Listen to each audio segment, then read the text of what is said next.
EP एक थप्पड़। अभय, अभय बेटा, तुम कहां भागे जा रहे हो?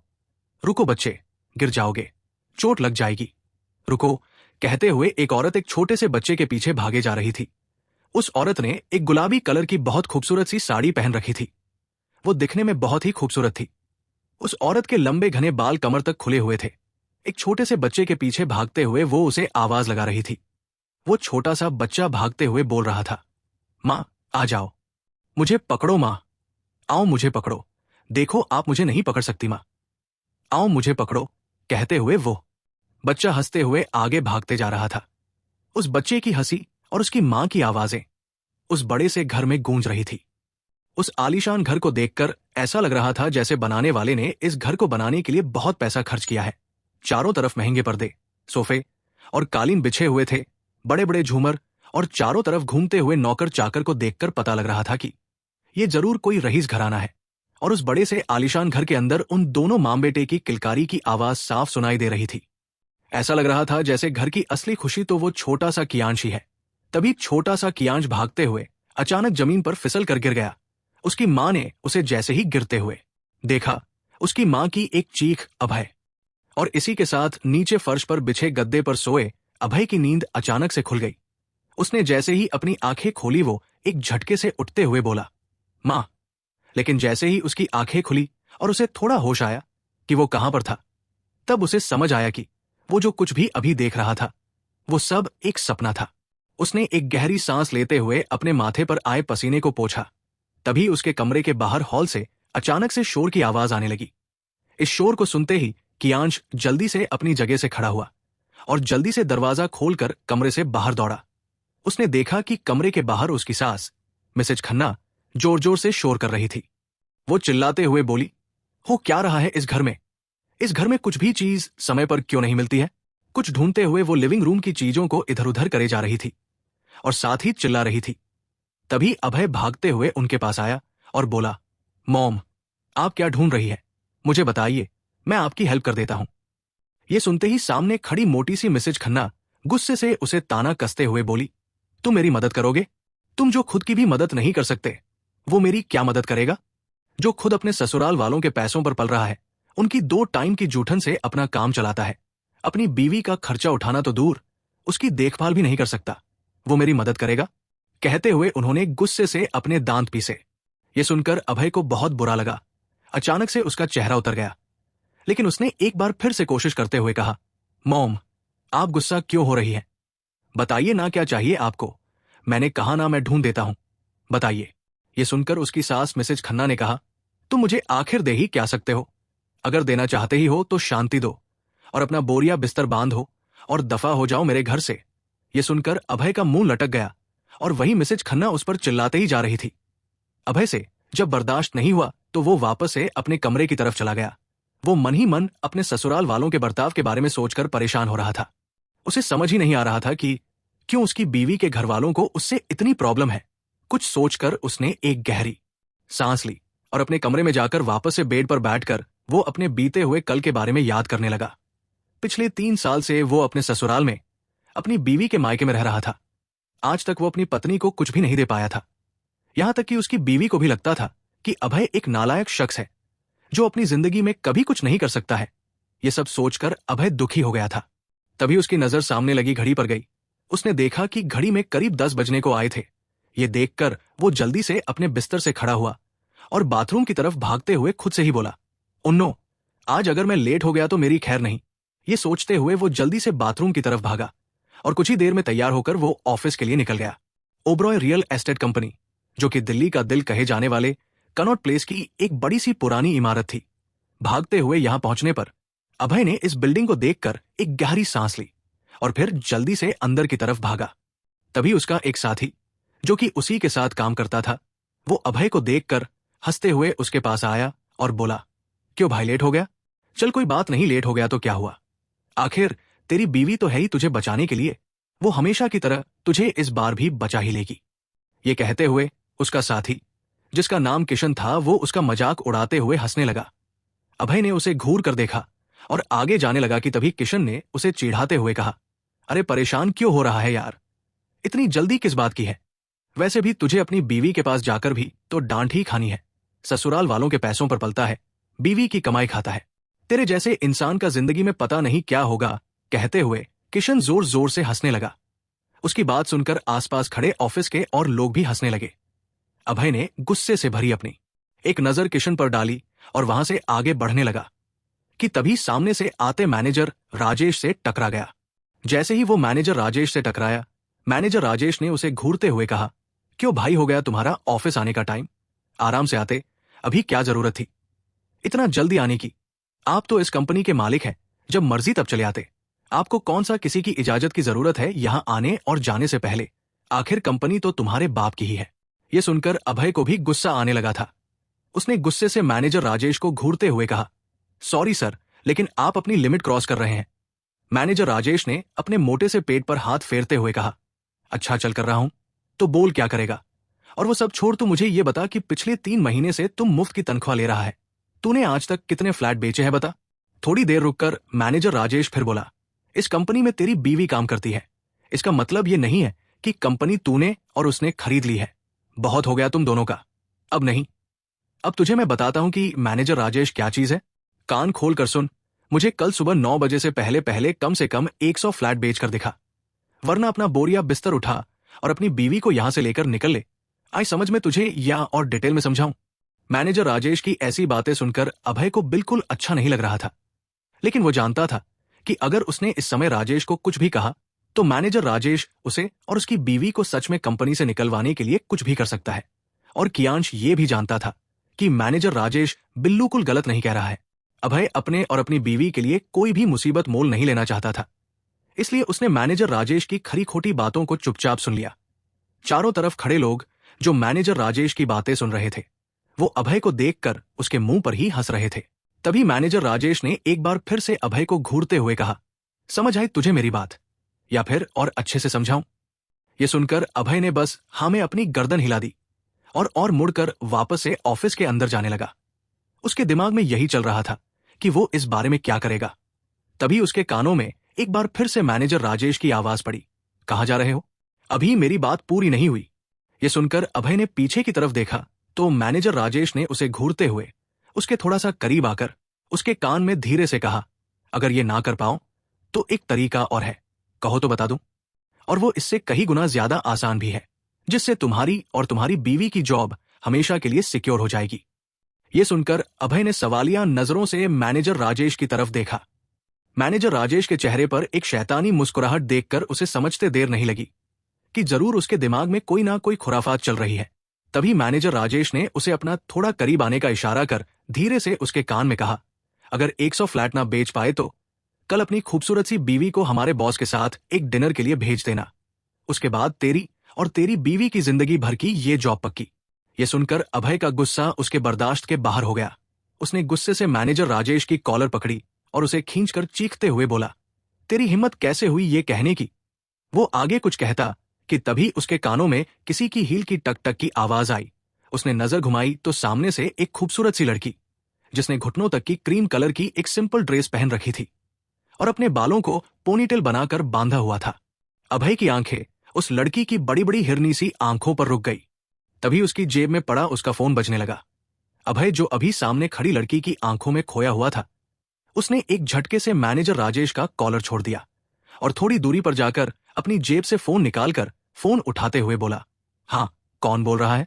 अभय को फोन पर बात करते हुए देखकर राजेश का गुस्सा 7वें आसमान पर पहुंच गया। उसने उस लड़की की तरफ देखकर अभय की अभी की हुई हरकत के बारे में बोलना शुरू कर दिया। वही थोड़ी दूरी पर खड़े अभय ने फोन के दूसरी तरफ से आती आवाज को सुना, हेलो सिंघानिया सर, मैं आपका फैमिली एडवोकेट सिन्हा बोल रहा हूं। यह सुनते ही अभय, जो अभी तक राजेश की कई बातों से गुस्से में था, एडवोकेट सिन्हा का नाम सुनकर उसने अपने कान से फोन हटाकर स्क्रीन पर फ्लैश होते नाम को देखा। एडवोकेट सिन्हा का नाम देखकर वो थोड़ा हैरान हो गया। उसने दोबारा से फोन कान पर लगाया तो एडवोकेट सिन्हा बोले, कांग्रेचुलेशन सर, आपके स्वर्गीय पिता के द्वारा छोड़ी गई सारी विरासत अब कानूनन आपके नाम पर कर दी गई है। अब आप उसके इकलौते वारिस हैं। यह कहकर एडवोकेट सिन्हा ने फोन कट कर दिया। अभय एडवोकेट सिन्हा की बात सुनकर इतना हैरान था कि उसे पता ही नहीं चला कि कब कॉल कट हो गई थी। उसकी खुशी इस समय इतनी थी कि वो पीछे खड़े मैनेजर राजेश की बातों को भी सुन नहीं रहा था। एडवोकेट सिन्हा की बात सुनकर अभय चमकती हुई आंखों से मुस्कुराते हुए पीछे पलटा कि तभी एक जोरदार तमाचा किसी ने उसके गाल पर जड़ दिया। EP2 बेभासी। अभय के पीठ पीछे मैनेजर राजेश अभी अभी आई उस लड़की को भड़काते हुए बोला, शिप्रा जी, आप यहां अच्छा हुआ कि आप यहां आ गई। देखा आपने कितना फायदा उठाता है आपकी पीठ पीछे ये आपके स्टेटस का। आपने देखा इसने मुझ पर हाथ उठाया, और ऐसा आज पहली बार नहीं हुआ है।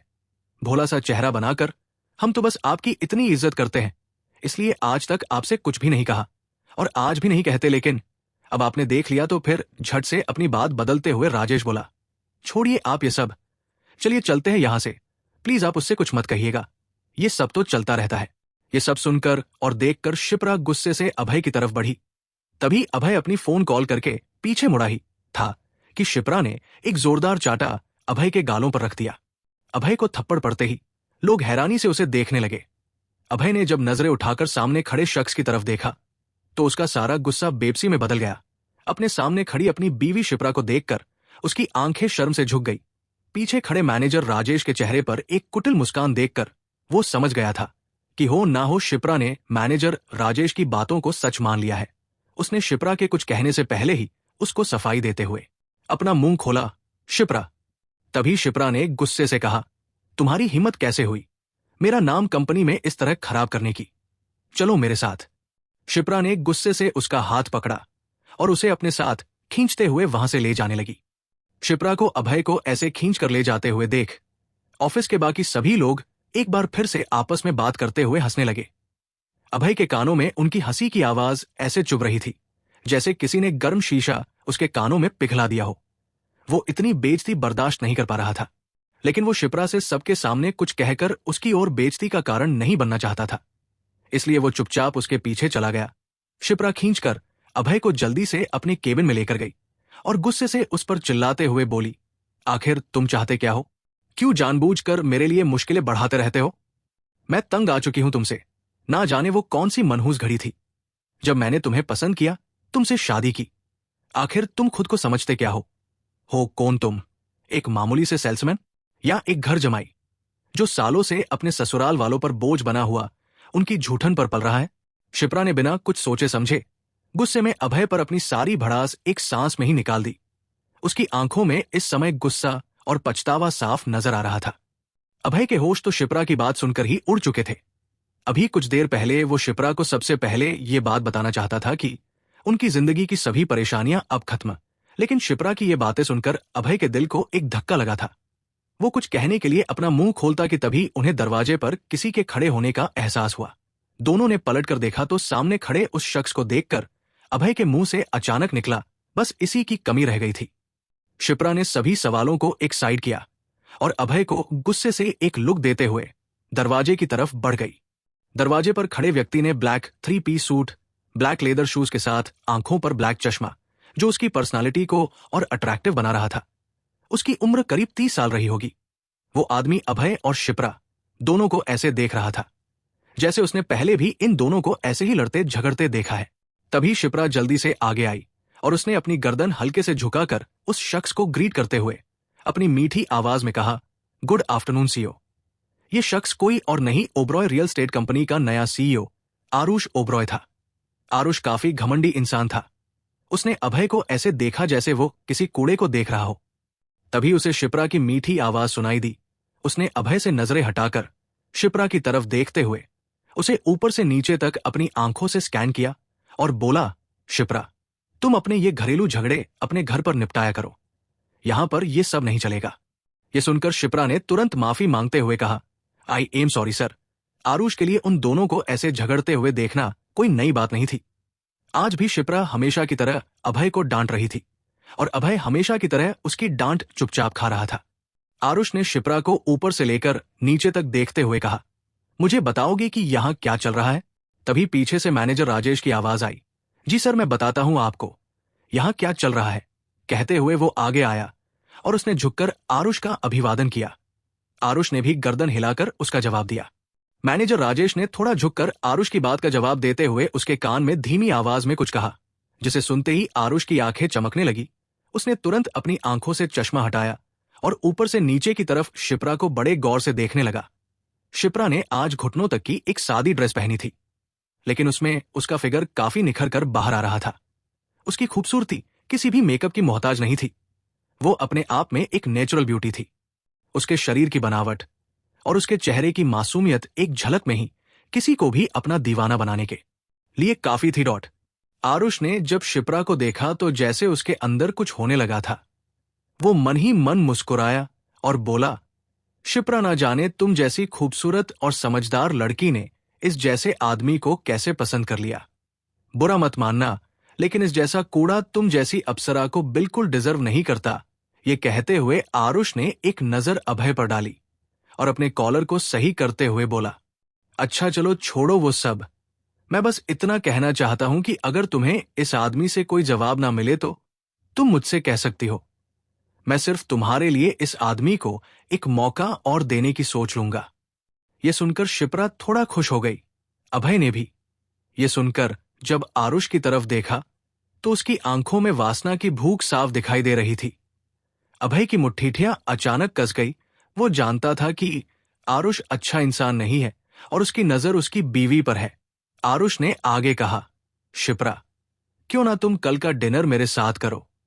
मैं अपने लिए एक अच्छे पर्सनल असिस्टेंट की तलाश में हूं और मुझे लगता है कि इस डिनर के बाद मेरी वो तलाश पूरी हो जाएगी और फिर हो सकता है कि मैं तुम्हारे पति को भी इस जॉब पर रहने दूं। ये कहते हुए आरुष शिप्रा को ललचाई नजरों से घूरे जा रहा था। शिप्रा भी इस बात से अनजान नहीं थी। वो जानती थी कि आरुष की बात का छुपा हुआ मतलब क्या है। तभी आरुष ने अपनी बात को पूरा करते हुए मजाकिया लहजे में कहा, वैसे शिप्रा, काफी ठंड है आजकल। अच्छा होगा अगर कल शाम को तुम मेरे लिए कोई अच्छा सा तोहफा लेकर आओ तो। ये कहते हुए और उसने एक मुस्कान शिप्रा को दी। आरुष की बात सुनकर शिप्रा ने अपने होठों को अपने दांतों तले दबा लिया। वो दोनों आरुष की बातों का मतलब बखूबी समझ रहे थे। अभय का गुस्सा अब आसमान छूने लगा था। वो गुस्से से आरुष पर फटने ही वाला था कि तभी शिप्रा ने उसका हाथ पकड़कर उसे रोक लिया और धीरे से उसके कान में फुसफुसाकर कर कहा, मेरे लिए और परेशानी खड़ी करने के बारे में सोचना भी मत। आरुष की बातों को सुनकर वैसे ही शिप्रा बहुत परेशान हो चुकी थी। वो समझ चुकी थी कि अब उसकी नौकरी खतरे में पड़ चुकी है। वो जल्दी से आरुष को एक्सक्यूज मी बोलकर वहां से चली गई। शिप्रा के जाते ही आरुष ने अभय को घूर कर देखा और उसका मजाक उड़ाने के लहजे में बोला, तुम मुझे ऐसे क्या देख रहे हो? मैंने कुछ गलत कह दिया क्या? वैसे भी तुम जैसे घटिया और गरीब आदमी के साथ रहते रहते बेचारी मासूम सी शिप्रा परेशान हो गई होगी। मैं तो सिर्फ उसे एक अच्छा डिनर और एक खूबसूरत सी रात देना चाहता हूं। अब इस बात पर तुम मुझसे लड़ना चाहते हो? अगर ऐसा है तो ओपन चैलेंज करता हूं मैं तुम्हें। आओ और लड़ो मुझसे, वरना अपनी खूबसूरत सी चांद जैसी बीवी के साथ मुझे एक खूबसूरत सी रात बिताते हुए देखना। अगर तुम चाहो तो मैं तुम्हें उसका वीडियो बनाकर भी भिजवा सकता हूं। आरुष ने बहुत बेशर्मी के साथ अभय से कहा और ये कहकर आरुष हंसते हुए वहां से निकल गया। उसके पीछे ही मैनेजर राजेश भी हंसते हुए वहां से निकल गया। अभय ने गुस्से से अपने हाथ की मुट्ठी बनाई और दीवार पर जोर से घूंसा दे मारा। कुछ देर बाद इन सब बातों को सोचते हुए वो वहां से निकल गया। वही शिप्रा जब दोबारा वापस अपने केबिन में आई तो उसने किसी को वहां न देखकर एक गहरी सांस ली और खुद से ही बातें करते हुए बोली, बस बहुत हो गया, लेकिन अब नहीं। अब मैं अभय के साथ नहीं रह सकती। मैं और इस रिश्ते का बोझ नहीं उठा सकती। अब इस रिश्ते का असर मेरे करियर पर पड़ने लगा है। अभय की वजह से मैं अपना करियर बर्बाद नहीं कर सकती। अब मुझे छुटकारा चाहिए इस सब से। शाम धीरे धीरे ढल रही थी। वही दूसरी तरफ ऑफिस से निकलकर अभय एक खाली सड़क पर बेसुध सा चले जा रहा था। उसकी पिछले 3 सालों की जिंदगी उसकी आंखों के सामने घूम रही थी। एक बहुत ही खूबसूरत शुरुआत की थी उसने और शिप्रा ने। अपनी कॉलेज की पढ़ाई पूरी करने के बाद दोनों ने अपनी मर्जी से शादी की थी। लेकिन कॉलेज खत्म होने के बाद अभय ने जो बिजनेस अपने बलबूते पर खड़ा करने की कोशिश की थी, उसमें लॉस आने की वजह से वो बिजनेस ज्यादा दिन नहीं चल पाया। उस डूबते बिजनेस के साथ ही जैसे इन दोनों की जिंदगी में सब कुछ बदल सा गया।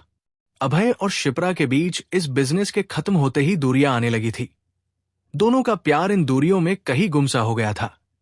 अभय ने शिप्रा के साथ साथ हर चीज से दूरी बना ली थी और पिछले 3 साल से वो घर पर खाली पड़े हुए अपने ससुराल वालों के ताने सुन सुनकर तंग आ चुका था। और आज शिप्रा का उससे ये कहना कि उसने अपनी जिंदगी की सबसे बड़ी गलती की है अभय से शादी करके, ये बात अभय की बची कुची हिम्मत को तोड़ने के लिए काफी थी। अभय जो सिर्फ शिप्रा के लिए अपनी जिंदगी जी रहा था, वो बेसुध सा सड़क पर चले जा रहा था, बिना किसी की परवाह किए, बेसुध सा। तभी उसे आरुष की कही बातें याद आने लगी। उसकी बातों को याद करते ही वो गुस्से और बेबसी से भर गया। वो सुनसान सड़क पर बिना चारों तरफ देखे चले ही जा रहा था कि तभी सामने से अचानक एक बड़ा सा ट्रक उसके बहुत नजदीक आ गया और अभय की एक चीख उस सुनसान रात को चीरते हुए निकल गई और इसी के साथ उसकी आंखें धीरे धीरे बंद हो गई। EP3 असलियात। मिस्टर सिंघानिया, मिस्टर सिंघानिया, उठिए, होश में आइए। आप ठीक तो है मिस्टर सिंघानिया? आंखें खोलिए। क्या आपको मेरी आवाज सुनाई दे रही है? आप ठीक है मिस्टर सिंघानिया? ये आवाज सुनकर अभय ने अपनी आंखों को धीरे धीरे खोलना शुरू किया। कुछ देर पहले उसकी आंखों के सामने अचानक से अंधेरा छा गया था। वो अपनी आंखों को बहुत कोशिश करने के बाद खोलकर इधर उधर देखने लगा। आंखें खोलते ही उसे अपनी आंखों के सामने एक अनजान चेहरा नजर आया। उस चेहरे को देखकर अभय ने अपनी पलकों को 3 से 4 बार झपकाया और सामने खड़े उस इंसान को याद करने की कोशिश करने लगा। तभी उस शख्स ने दोबारा कहा, मिस्टर सिंघानिया, आप ठीक है? ये आवाज न जाने क्यों अभय को कुछ जानी पहचानी लग रही थी। वो खुद को संभाल कर खड़ा हुआ और उसने गौर से उस आदमी को देखा तो एक 45 साल का आदमी उसके सामने खड़ा था। उसे देखकर ना जाने क्यों आज अभय को ऐसा लग रहा था जैसे इससे पहले भी वो इस आदमी से मिल चुका है, लेकिन उसे याद नहीं आ रहा था कि ये कौन है। उसने अपनी नजर घुमाकर इधर उधर देखा तो वो अभी भी उसी सड़क पर था जहां वह कुछ देर पहले बेसुध सा चल रहा था। उसके सामने खड़े आदमी ने एक बार फिर उससे पूछा, क्या हुआ है मिस्टर सिंघानिया? आप ऐसे बिना कुछ भी देखे कहां भागे जा रहे थे? अभी जानते हैं क्या हो सकता था। अभी वो ट्रक आपको टक्कर मारकर जा सकता था। अगर मैं नहीं होता तो इस समय ना जाने क्या हो जाता। ये सुनकर अभय, जो अब तक कुछ हद तक संभल चुका था, वो सीधा खड़ा होते हुए बोला, थैंक यू सो मच। उस अनजान शख्स ने धीरे से अपनी गर्दन में हिलाई और बोला, मिस्टर सिंघानिया, क्या कोई बात है जो आपको परेशान कर रही है तो आप मुझे बेझिझक बता सकते हैं। ये सुनकर अभय ने अपनी गर्दन नामे हिला दी। अभय को बात करने में इंटरेस्टेड ना देखकर वो अनजान आदमी भी वहां से मुड़कर अपनी कार की तरफ जाते हुए बोला, okay mister Singhania, please take care. उसे जाता देखकर अभय ने उसे रोककर कहा, सुनिए। ये सुनकर वो शख्स रुका और अभय की तरफ देखने लगा। अभय ने अपने दिमाग पर थोड़ा जोर देते हुए कहा, मुझे ऐसा लगता है जैसे मैं आपसे पहले भी मिल चुका हूं, लेकिन मुझे याद नहीं आ रहा। क्या आप मुझे बता सकते हैं कि मैं आपसे पहले कहां मिला हूं? क्या आप मुझे कभी? तभी उसे कुछ याद आया और वो बोला, आपको कैसे पता कि मेरा सरनेम सिंघानिया है? आरुष ने जब शिप्रा को देखा तो जैसे उसके अंदर कुछ होने लगा था। वो मन ही मन मुस्कुराया और बोला, शिप्रा, ना जाने तुम जैसी खूबसूरत और समझदार लड़की ने इस जैसे आदमी को कैसे पसंद कर लिया। बुरा मत मानना, लेकिन इस जैसा कूड़ा तुम जैसी अप्सरा को बिल्कुल डिजर्व नहीं करता। ये कहते हुए आरुष ने एक नजर अभय पर डाली और अपने कॉलर को सही करते हुए बोला, अच्छा चलो छोड़ो वो सब। मैं बस इतना कहना चाहता हूं कि अगर तुम्हें इस आदमी से कोई जवाब ना मिले तो तुम मुझसे कह सकती हो। मैं सिर्फ तुम्हारे लिए इस आदमी को एक मौका और देने की सोच लूंगा। यह सुनकर शिप्रा थोड़ा खुश हो गई। अभय ने भी। यह सुनकर जब आरुष की तरफ देखा तो उसकी आंखों में वासना की भूख साफ दिखाई दे रही थी। अभय की मुट्ठियां अचानक कस गई। वो जानता था कि आरुष अच्छा इंसान नहीं है और उसकी नजर उसकी बीवी पर है। आरुष ने आगे कहा, शिप्रा, क्यों ना तुम कल का डिनर मेरे साथ करो?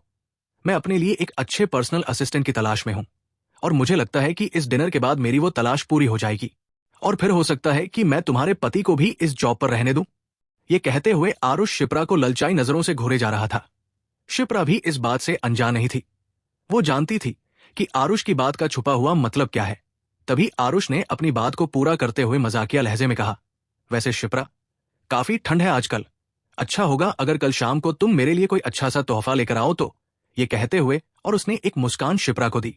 आरुष की बात सुनकर शिप्रा ने अपने होठों को अपने दांतों तले दबा लिया। वो दोनों आरुष की बातों का मतलब बखूबी समझ रहे थे। अभय का गुस्सा अब आसमान छूने लगा था। वो गुस्से से आरुष पर फटने ही वाला था कि तभी शिप्रा ने उसका हाथ पकड़कर उसे रोक लिया और धीरे से उसके कान में फुसफुसाकर कर कहा, मेरे लिए और परेशानी खड़ी करने के बारे में सोचना भी मत। आरुष की बातों को सुनकर वैसे ही शिप्रा बहुत परेशान हो चुकी थी। वो समझ चुकी थी कि अब उसकी नौकरी खतरे में पड़ चुकी है। वो जल्दी से आरुष को एक्सक्यूज मी बोलकर वहां से चली गई। शिप्रा के जाते ही आरुष ने अभय को घूर कर देखा और उसका मजाक उड़ाने के लहजे में बोला, तुम मुझे ऐसे क्या देख रहे हो? मैंने कुछ गलत कह दिया क्या? वैसे भी तुम जैसे घटिया और गरीब आदमी के साथ रहते रहते बेचारी मासूम सी शिप्रा परेशान हो गई होगी। मैं तो सिर्फ उसे एक अच्छा डिनर और एक खूबसूरत सी रात देना चाहता हूं। अब इस बात पर तुम मुझसे लड़ना चाहते हो? अगर ऐसा है तो ओपन चैलेंज करता हूं मैं तुम्हें। आओ और लड़ो मुझसे, वरना अपनी खूबसूरत सी चांद जैसी बीवी के साथ मुझे एक खूबसूरत सी रात बिताते हुए देखना। अगर तुम चाहो तो मैं तुम्हें उसका वीडियो बनाकर भी भिजवा सकता हूं। आरुष ने बहुत बेशर्मी के साथ अभय से कहा और यह कहकर आरुष हंसते हुए वहां से निकल गया। उसके पीछे ही मैनेजर राजेश भी हंसते हुए वहां से निकल गया। अभय ने गुस्से से अपने हाथ की मुट्ठी बनाई और दीवार पर जोर से घूसा दे मारा। कुछ देर बाद इन सब बातों को सोचते हुए वो वहां से निकल गया। वही शिप्रा जब दोबारा वापस अपने केबिन में आई तो उसने किसी को वहां न देखकर एक गहरी सांस ली और खुद से ही बातें करते हुए बोली, बस बहुत हो गया, लेकिन अब नहीं। अब मैं अभय के साथ नहीं रह सकती। मैं और इस रिश्ते का बोझ नहीं उठा सकती। अब इस रिश्ते का असर मेरे करियर पर पड़ने लगा है। अभय की वजह से मैं अपना करियर बर्बाद नहीं कर सकती। अब मुझे छुटकारा चाहिए इस सब से। शाम धीरे धीरे ढल रही थी। वहीं दूसरी तरफ ऑफिस से निकलकर अभय एक खाली सड़क पर बेसुध सा चले जा रहा था। उसकी पिछले 3 सालों की जिंदगी उसकी आंखों के सामने घूम रही थी। एक बहुत ही खूबसूरत शुरुआत की थी उसने और शिप्रा ने। अपनी कॉलेज की पढ़ाई पूरी करने के बाद दोनों ने अपनी मर्जी से शादी की थी। लेकिन कॉलेज खत्म होने के बाद अभय ने जो बिजनेस अपने बलबूते पर खड़ा करने की कोशिश की थी, उसमें लॉस आने की वजह से वो बिजनेस ज्यादा दिन नहीं चल पाया। उस डूबते बिजनेस के साथ ही जैसे इन दोनों की जिंदगी में सब कुछ बदल सा गया। अभय और शिप्रा के बीच इस बिजनेस के खत्म होते ही दूरियां आने लगी थी। दोनों का प्यार इन दूरियों में कहीं गुमसा हो गया था। अभय ने शिप्रा के साथ साथ हर चीज से दूरी बना ली थी और पिछले 3 साल से वो घर पर खाली पड़े हुए अपने ससुराल वालों के ताने सुन सुनकर तंग आ चुका था।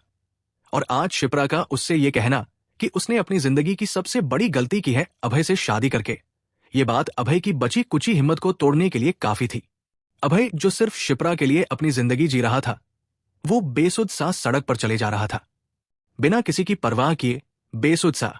तभी उसे आरुष की कही बातें याद आने लगी। उसकी बातों को याद करते ही वो गुस्से और बेबसी से भर गया। वो सुनसान सड़क पर बिना चारों तरफ देखे चले ही जा रहा था कि तभी सामने से अचानक एक बड़ा सा ट्रक उसके बहुत नजदीक आ गया और अभय की एक चीख उस सुनसान रात को चीरते हुए निकल गई और इसी के साथ उसकी आंखें धीरे धीरे बंद हो गई। EP 3 असलियत। मिस्टर सिंघानिया, उठिए, होश में आइए। आप ठीक तो है मिस्टर सिंघानिया? आंखें खोलिए। क्या आपको मेरी आवाज सुनाई दे रही है?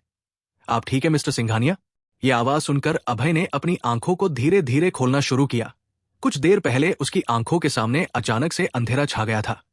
वो अपनी आंखों को बहुत कोशिश करने के बाद खोलकर इधर उधर देखने लगा। आंखें खोलते ही उसे अपनी आंखों के सामने एक अनजान चेहरा नजर आया। उस चेहरे को देखकर अभय ने अपनी पलकों को 3 से 4 बार झपकाया और सामने खड़े उस इंसान को याद करने की कोशिश करने लगा। तभी उस शख्स ने दोबारा कहा, मिस्टर सिंघानिया, आप ठीक है? ये आवाज न जाने क्यों अभय को कुछ जानी पहचानी लग रही थी। वो खुद को संभाल कर खड़ा हुआ और उसने गौर से उस आदमी को देखा तो एक 45 साल का आदमी उसके सामने खड़ा था। उसे देखकर ना जाने क्यों आज अभय को ऐसा लग रहा था जैसे इससे पहले भी वो इस आदमी से मिल चुका है, लेकिन उसे याद नहीं आ रहा था कि ये कौन है। उसने अपनी नजर घुमाकर इधर उधर देखा तो वो अभी भी उसी सड़क पर था जहां वह कुछ देर पहले बेसुध सा चल रहा था। उसके सामने खड़े आदमी ने एक बार फिर उससे पूछा, क्या हुआ है मिस्टर सिंघानिया? आप ऐसे बिना कुछ भी देखे कहां भागे जा रहे थे? अभी जानते हैं क्या हो सकता था। अभी वो ट्रक आपको टक्कर मारकर जा सकता था। अगर मैं नहीं होता तो इस समय ना जाने क्या हो जाता। ये सुनकर अभय, जो अब तक कुछ हद तक संभल चुका था, वो सीधा खड़ा होते हुए बोला, थैंक यू सो मच। उस अनजान शख्स ने धीरे से अपनी गर्दन में हिलाई और बोला, मिस्टर सिंघानिया, क्या कोई बात है जो आपको परेशान कर रही है तो आप मुझे बेझिझक बता सकते हैं। यह सुनकर अभय ने अपनी गर्दन नामे हिला दी। अभय को बात करने में इंटरेस्टेड ना देखकर वो अनजान आदमी भी वहां से मुड़कर अपनी कार की तरफ जाते हुए बोला, okay mister Singhania, please take care. उसे जाता देखकर अभय ने उसे रोक कर कहा, सुनिए। यह सुनकर वो शख्स रुका और अभय की तरफ देखने लगा। अभय ने अपने दिमाग पर थोड़ा जोर देते हुए कहा, मुझे ऐसा लगता है जैसे मैं आपसे पहले भी मिल चुका हूं, लेकिन मुझे याद नहीं आ रहा। क्या आप मुझे बता सकते हैं कि मैं आपसे पहले कहां मिला हूं? क्या आप मुझे कभी? तभी उसे कुछ याद आया और वो बोला, आपको कैसे पता कि मेरा सरनेम सिंघानिया है? यह सुनकर अभय अपनी जगह से खड़ा हुआ और एक गहरी सांस लेते हुए शून्य में देखते हुए बोला, नहीं, मैं उसे भी इस बारे में कुछ भी नहीं बताना चाहता।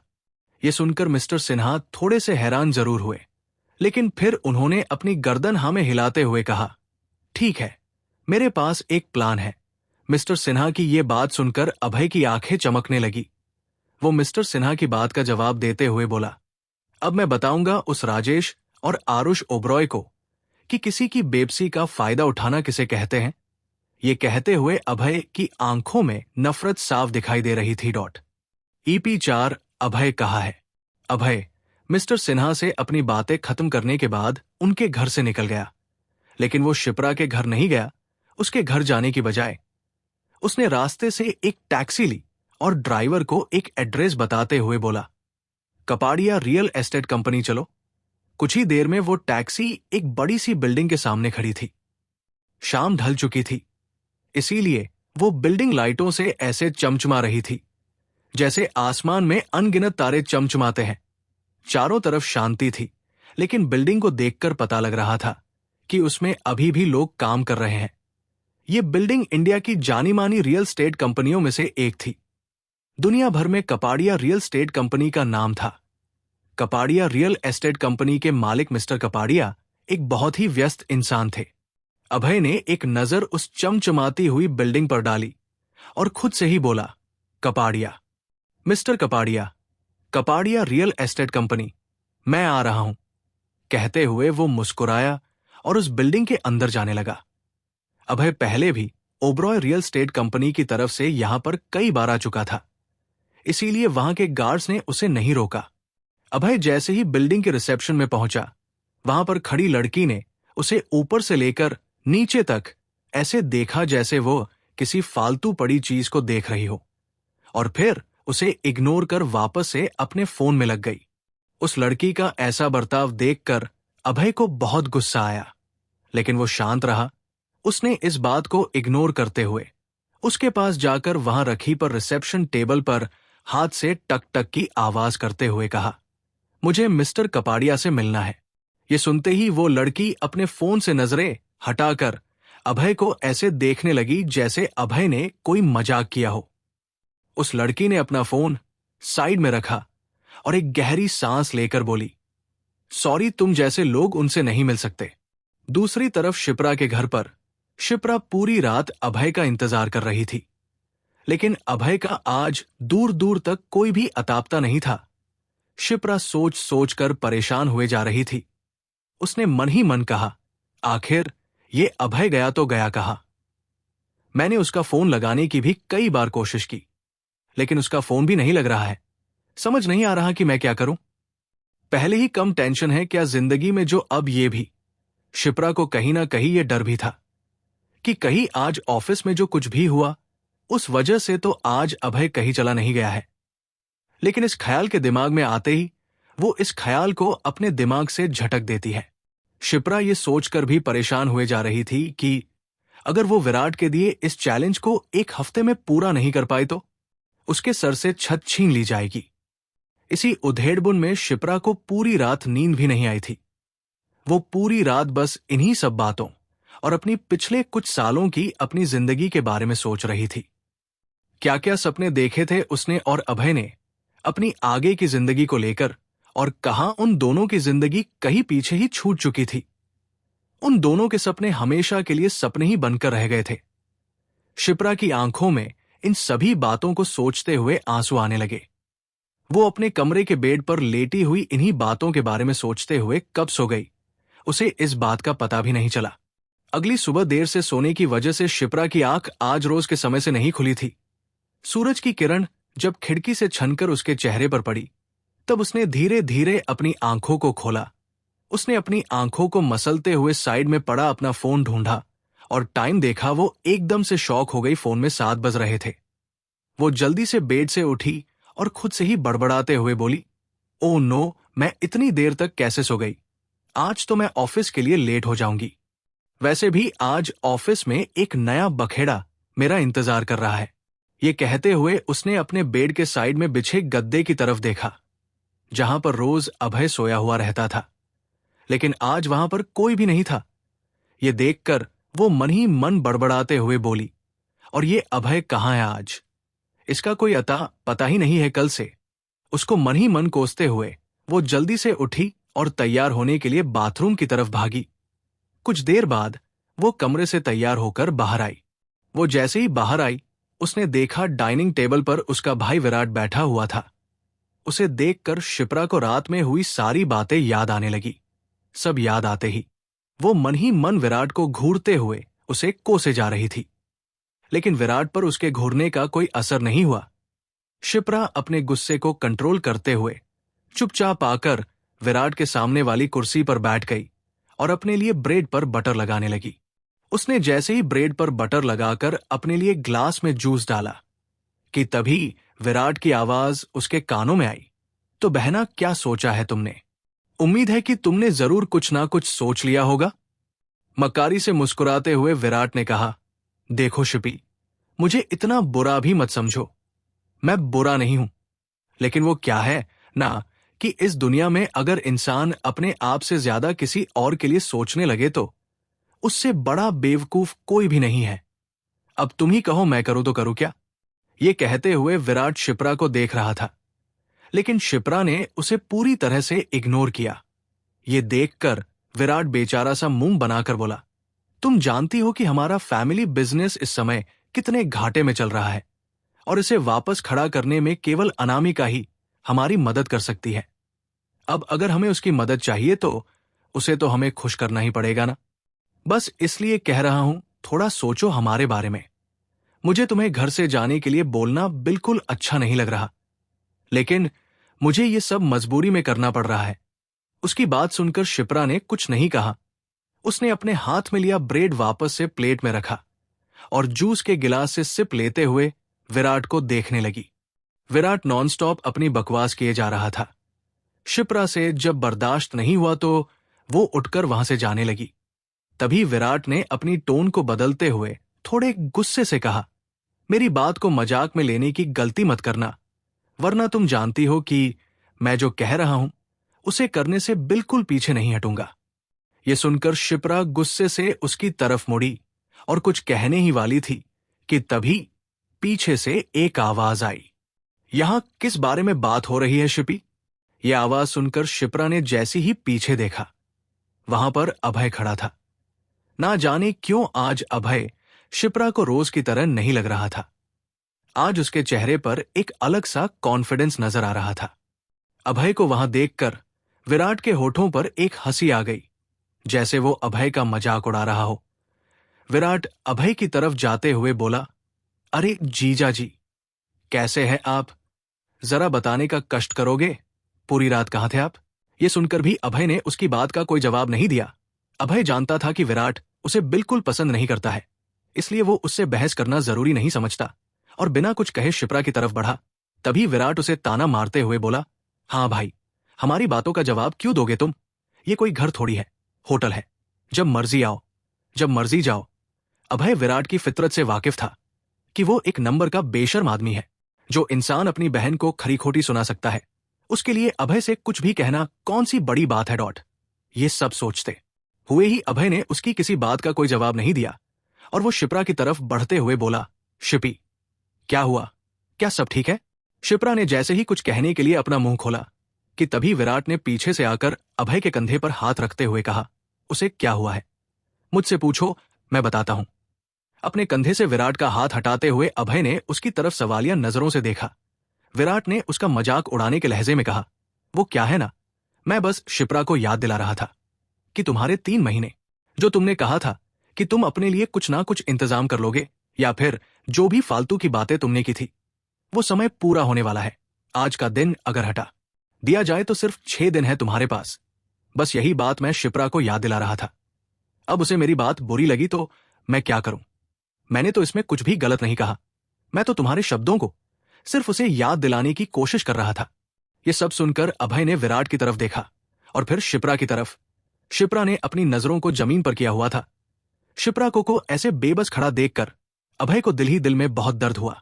उसने विराट की तरफ देखा और गुस्से से बोला, 6 दिन है अभी, इसीलिए अपनी हद मत भूलो। विराट ने जब अभय का एटीट्यूड देखा तो उसे भी गुस्सा आ गया। उसने गुस्से से अभय की कॉलर पकड़ ली और दांत पीसते हुए कहा, तुम्हारी इतनी हिम्मत, हमारे ही टुकड़ों पर पलने वाला कुत्ता हम पर ही भौंक रहा है? विराट को खुद का कॉलर पकड़ते हुए देखकर अभय बहुत शांति से एक टेढ़ी मुस्कान अपने चेहरे पर लाते हुए बोला, तुम्हारे दिए हुए अभी 6 दिन बाकी है। तब तक अगर तुम अपने हाथों और बातों दोनों को कंट्रोल में रखो तो अच्छा होगा, वरना। ये कहते हुए उसने अपनी जलती हुई निगाहों से विराट को देखा। एक पल के लिए विराट भी उसकी निगाहों में गुस्सा देखकर डर गया। तभी शिप्रा ने गुस्से से विराट से अभय का कॉलर छुड़ाया और अभय का हाथ पकड़कर उसे खींचते हुए अपने कमरे की तरफ ले गई। कमरे का दरवाजा जोर से बंद करते हुए शिप्रा ने अभय पर चिल्लाना शुरू कर दिया, कहां थे तुम सारी रात? और ये सब क्या है जो तुम 3 महीनों से नहीं कर पाए? तुम्हें क्या लगता है, क्या वो तुम इन 6 दिनों में कर दोगे? तुम समझते क्या हो खुद को? तुम्हारे पास कोई प्लान भी है या फिर तुम यूं ही हवा में बातें कर रहे हो? तुम जानते हो कि विराट से पंगा लेकर हमारे सर पर जो छत है ये भी नहीं रहेगी। बताओ फिर तुम क्या करोगे? खुद तो तुमसे कुछ होता नहीं है और मेरे किए कामों को बिगाड़ने में भी तुमने कोई कसर नहीं छोड़ी है। आज सिर्फ तुम्हारी वजह से मेरी जॉब और मेरा घर दोनों ही मेरे हाथों से जाते हुए दिखाई दे रहे हैं। शिप्रा की ये सब बातें सुनकर अभय कुछ जवाब देता कि उससे पहले ही उसकी पॉकेट में रखा हुआ उसका फोन बजने लगा। शिप्रा की बातों को इग्नोर कर उसने जल्दी से फोन उठाया और बात करते हुए बोला, हेलो। तभी दूसरी तरफ से किसी ने कुछ कहा। अभय जवाब देते हुए बोला, हाँ 9 बजे ओबरॉय रियल एस्टेट कंपनी में। ठीक है। ये सुनकर दूसरी तरफ वाले इंसान ने कुछ कहा और तभी अभय ने फोन रख दिया। फोन हाथ में लेकर वो खुद से ही बोला, अब मैं बताऊंगा उस ओबरॉय को कि जिन लोगों को वो कमजोर समझता है, अगर वो अपनी कमजोरी भूल जाए तो उस जैसे कितनों को बर्बाद कर सकते हैं। पास ही खड़ी हुई शिप्रा ने जब अभय की इन बातों को सुना तो वो कंफ्यूज हो गई। उसने आज तक कभी भी अभय की आंखों में ऐसा कॉन्फिडेंस नहीं देखा था जो उसे आज दिखाई दे रहा था। लेकिन वो अभी मन ही मन इस बात से परेशान थी कि अब वो अपने घर और अपनी जॉब को कैसे बचाएगी। EP5 trust me. अभय ने जैसे ही फोन रखा, शिप्रा ने उसे कंधे से पकड़कर अपनी तरफ घुमाते हुए कहा, इस सब का क्या मतलब है? आखिर करना क्या चाहते हो तुम? उसे गुस्से से खुद पर चिल्लाते हुए देखकर अभय उसके थोड़ा करीब आया और उसके गाल पर हाथ रखकर उसकी आंखों में आंखें डालकर बोला, शिपी प्लीज ट्रस्ट मी, बस एक आखिरी बार मुझ पर भरोसा करो। मैं तुमसे वादा करता हूं कि सब ठीक कर दूंगा, बस एक बार मेरा भरोसा करो। यह सुनकर शिप्रा ने उसके हाथ अपने हाथों से झटक कर हटा दिए और थोड़ा गुस्से से बोली, देखो अभय, मैं पहले ही बहुत परेशान हूं। मेरे सर से छत और मेरे हाथों से नौकरी दोनों ही जाने की कगार पर है। तुम्हें क्या लगता है जो 2 टाइम का खाना हम खा रहे हैं, अगर वो भी हमारे हाथ से छिन जाएगा तो क्या हम जिंदा रहेंगे? जरा बताओ, अगर ऐसा हुआ तो हम क्या करेंगे? बताओ क्या करूंगी मैं तुम्हारे भरोसे का? बोलो, है कोई जवाब तुम्हारे पास? ये कहते हुए उसकी नजर जैसे ही घड़ी पर गई, उसने देखा कि घड़ी में 9 बजने में सिर्फ 20 मिनट बाकी है। उसने एक गहरी सांस ली और अभय की तरफ देखते हुए कहा, भरोसे की बात अब हम बाद में करेंगे। फिलहाल मैं तुम्हें याद दिला दूं कि मैनेजर राजेश के तुम्हें टाइम दिए अनुसार केवल 20 मिनट है हमारे पास ऑफिस पहुंचने के लिए। ये कहते हुए शिप्रा ने बेड पर पड़ा अपना बैग उठाया और गुस्से से कमरे से बाहर निकल गई। अभय वही खड़ा रह गया। अभय आज शिप्रा का भरोसा चाहता था, लेकिन कहीं ना कहीं शिप्रा के शब्दों ने उसे ठेस पहुंचाई थी। वो समझ चुका था कि शिप्रा उसकी बातों पर भरोसा नहीं करती है। उसने एक गहरी सांस लेकर खुद को शांत किया और घड़ी में कांटों को घूरते हुए बोला, आज के बाद ये समय मेरे अनुसार चलेगा। अब समय बदलेगा, मैं बदलूंगा इस समय को। वही ओबरॉय रियल एस्टेट कंपनी में आज रोज के मुकाबले काफी चहल पहल थी। मैनेजर राजेश, जो आज समय से काफी पहले ही आ चुका था, वो खुशी से फूले नहीं समा रहा था। आखिर 3 महीने से वो जिस ताक में था, वो दिन आज आ चुका था। वो जानता था कि शिप्रा बहुत स्वाभिमानी लड़की है, वो ये जॉब छोड़ देगी, लेकिन खुद को किसी को नहीं सौंपेगी। लेकिन फिर भी आज उसकी हार देखने के लिए राजेश से इंतजार ही नहीं हो रहा था। वो अपने केबिन में इधर से उधर चक्कर लगाते हुए बार बार किसी ना किसी से ये पूछ रहा था कि क्या शिप्रा और अभय आज ऑफिस आए कि नहीं। लेकिन हमेशा की तरह से इस बार भी उसे जवाब ना में ही मिला। घड़ी की सुइयां 9 पर पहुंचने में केवल 5 मिनट थे। अब राजेश से इंतजार नहीं हो रहा था। उसकी इतनी बेचैनी देखकर ऑफिस के स्टाफ में भी बातें चल रही थी। लोग आपस में फुसफुसाकर बातें कर रहे थे। क्या बात है, क्या हुआ है मैनेजर राजेश को? किसी ने जवाब देते हुए कहा, अरे तुम नहीं जानते, जो जाल मैनेजर राजेश ने शिप्रा मैडम और अभय के लिए बिछाया था, वो दोनों ही उसमें फंस चुके हैं। अब देखना यह है कि आज अभय करता क्या है। यह सुनकर एक और आदमी ने कहा, इसमें देखना क्या है, तुम नहीं जानते उस अभय को। वो एक नंबर का निठला आदमी है, जिस इंसान ने पिछले 3 महीने में कुछ नहीं किया। तुम्हें क्या लगता है एक रात में उसने क्या कर लिया होगा? और सुना नहीं राजेश ने क्या कहा है? मैनेजर राजेश ने कहा है कि उसे एक रात के अंदर 100 फ्लैट बेचने हैं। यह कोई मजाक है क्या? आज तक इस कंपनी में जिसने आखिरी सबसे बड़ा स्कोर रिसीव किया है, वो भी सिर्फ 75 फ्लैट का है। तो लगा लो इतना बड़ा कॉन्ट्रैक्ट अभय कर पाएगा? तभी दूसरा आदमी हंसते हुए बोला, सही कहा यार तुमने, मतलब ही पैदा नहीं होता इस बात का। तो ये कहते हुए ऑफिस स्टाफ बातें बनाते हुए हंसे जा रहे थे। तभी किसी ने कहा, लेकिन क्या फायदा, उसकी बीवी है ना उसे बचाने के लिए। तभी दूसरे शख्स ने कहा, अरे यार यही तो मजे की बात है। इस बार उन दोनों को मैनेजर राजेश ने कुछ ऐसा फंसाया है, इस बार वो दोनों चाहकर भी इस जाल से बाहर नहीं आ पाएंगे। ये सुनकर दूसरे आदमी ने पूछा, क्या मतलब है इस बात का? उस आदमी ने जवाब देते हुए कहा, बस देखते जाओ, अगर वो फ्लैट नहीं बेच पाया तो उसके साथ साथ आज उसकी बीवी का भी बोरिया बिस्तर बांधना तय है। इसी की ताक में तो राजेश काफी समय से था, और अब जब उसे ये मौका मिल रहा है तो तुम्हें क्या लगता है कि वो इसे ऐसे ही जाने देगा? ऑफिस में खुसुर फुसुर चल ही रही थी कि किसी की आवाज आई, अरे देखो शिप्रा मैडम आ गई। जब इस आवाज को सुनकर सभी ने उस तरफ देखा तो शिप्रा अपने माथे पर शिकन लिए ऑफिस के अंदर आ रही थी। उसने जैसे ही चारों तरफ से लोगों को उसे घूरते हुए देखा, वो समझ गई कि सभी आज होने वाले तमाशे का बेसब्री से इंतजार कर रहे हैं। मैनेजर राजेश तक भी शिप्रा के आने की बात पहुंचते देर नहीं लगी। वो जल्दी से अपने केबिन का दरवाजा खोलकर बाहर की तरफ गया और शिप्रा को दरवाजे से आते देखकर उसका मजाक उड़ाते हुए बोला, क्यों मैडम शिप्रा, कहाँ है आपके पतिदेव? उन्होंने फ्लैट बेचने का इंतजाम तो कर ही लिया होगा। यह सुनकर शिप्रा ने मैनेजर राजेश की तरफ देखा कि तभी पीछे से अभय के कदमों की आवाज आई। उसे देख एक बार फिर से लोगों में खुसर फुसर शुरू हो गई थी। ऐसा लग रहा था जैसे लोग इस तमाशे का इंतजार और नहीं कर पा रहे थे। उन दोनों के अंदर आते ही मैनेजर राजेश ने अभय पर भी ताना कसते हुए कहा, आइए आइए, क्या बात है, आज तो आप समय पर आ गए, लगता है सुधर गए हैं। लेकिन क्या फायदा अब जब नौकरी हाथों से जाने वाली है। चलो छोड़ो और ये बताओ कि क्या सोचा है तुमने?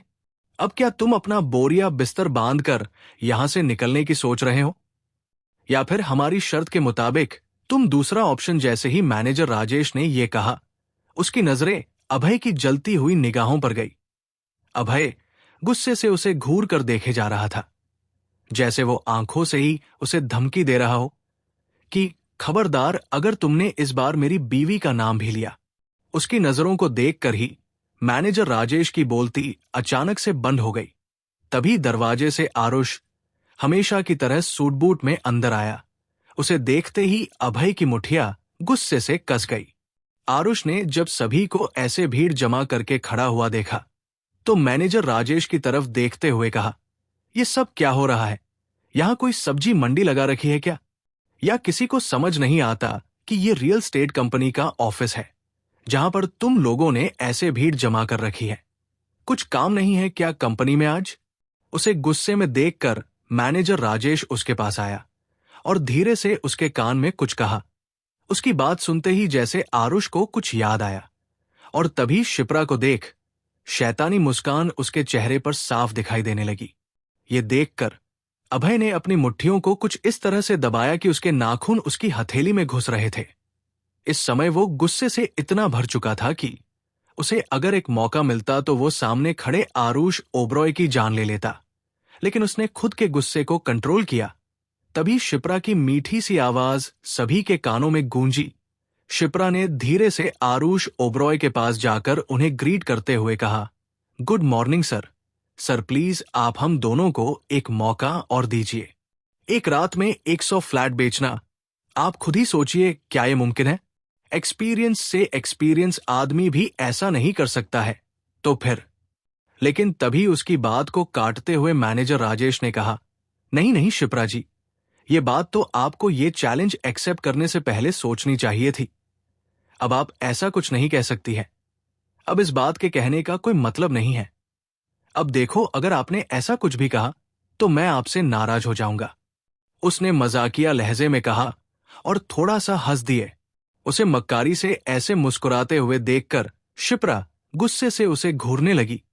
वो समझ रही थी कि मैनेजर राजेश आज अपने हाथों से ये मौका बिल्कुल नहीं जाने देना चाहता था। इसलिए उसने शिप्रा को उसकी बात पूरी करने का मौका ही नहीं दिया और अभय की तरफ बढ़ते हुए बोला, तो अभय क्या सोचा है आपने? बताएंगे कहां है आपका क्लाइंट? बोलिए कहां, या आप अपना बोरिया बिस्तर समेटने आए हैं? ये सुनकर अभय ने अपना मुंह कुछ कहने के लिए खोला ही था कि तभी मैनेजर राजेश ने कहा, रहने दीजिए, आपकी शक्ल देखकर ही पता चल रहा है कि आप अपना चैलेंज पूरा नहीं कर पाए हैं। अरे ये बात तो हम सबको कल ही पता थी। आखिर तुम्हारी औकात ही क्या है जो तुम ये चैलेंज पूरा करने की सोच भी सकते हो? ऐसे सपने देखना भी तुम जैसे लोगों के लिए गुनाह है और तुम्हें लगा था कि तुम ये चैलेंज पूरा कर पाओगे। हमने तुम्हें इतने दिनों तक इस कंपनी में सिर्फ इसीलिए झेला क्योंकि तुम शिप्रा मैडम के हस्बैंड हो, लेकिन आज तो तुम्हारी वजह से उनकी भी नौकरी खतरे में है। तो क्या सोच रहे हो अब तुम्हारा बोरिया बिस्तर मैं कंपनी से बाहर फेंकूं या तुम खुद से जा रहे हो? मैनेजर राजेश अभय को एक भी बात कहने का मौका दिए लगातार बोले ही जा रहा था। तभी अभय ने फिर से एक बार अपनी बात कहने के लिए अपना मुंह खोला और बोला, नहीं ऐसी बात नहीं है। यह सुनकर मैनेजर राजेश फिर से उसकी बात काटते हुए बोला, अच्छा ऐसी बात नहीं है तो फिर कहां है तुम्हारा क्लाइंट? बताओ कहां है?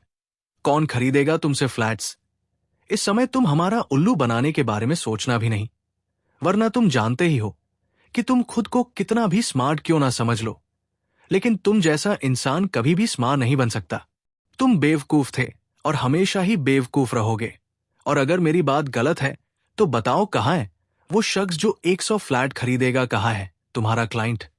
कहां है? बोलो कहां है तुम? हारा पहला क्लाइंट। मैनेजर राजेश ने जैसे ही ये बात पूरी की तभी लोगों में खुसुर फुसुर की आवाज आने लगी। उन लोगों को ऐसे बात करते देखकर मैनेजर राजेश ने गुस्से से घूर कर सबको देखा और फिर अभय को देखते हुए कहा, मैंने पूछा कहां है तुम्हारा क्लाइंट? तभी पीछे से एक आवाज आई एम सॉरी, मैं थोड़ा लेट हो गया यार। ये सुनकर जैसे ही लोगों ने पीछे मुड़कर देखा वो सभी हैरान रह गए। पीछे कपाड़िया रियल स्टेट, इंडिया की जानी मानी कंपनी के सीईओ खुद उनकी छोटी सी कंपनी के दरवाजे पर खड़े थे और बहुत ही फ्रेंडली होकर वो सॉरी कह रहे थे। वो चलकर अंदर आते हुए बोले, सॉरी यार, मुझे आने में थोड़ी देर हो गई। दिल्ली का ट्रैफिक तुम तो जानते ही हो। वैसे मैंने बताया था ना कि मुझे कम से कम 100 फ्लैट खरीदने हैं। क्या हुआ, तुमने कॉन्ट्रैक्ट तैयार कराया या नहीं? ये कहते हुए उन्होंने अभय के कंधे पर हाथ रखा। ये सुनते ही आसपास खड़े लोगों के चेहरे का रंग उड़ गया।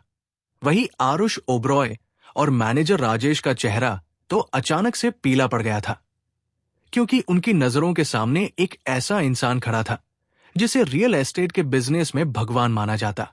EP 6 table turns, navy blue colour का 3 पीस स्वेट पहने करीब अभय की ही उम्र का एक आदमी अभय के कंधे पर हाथ रखकर खड़ा था।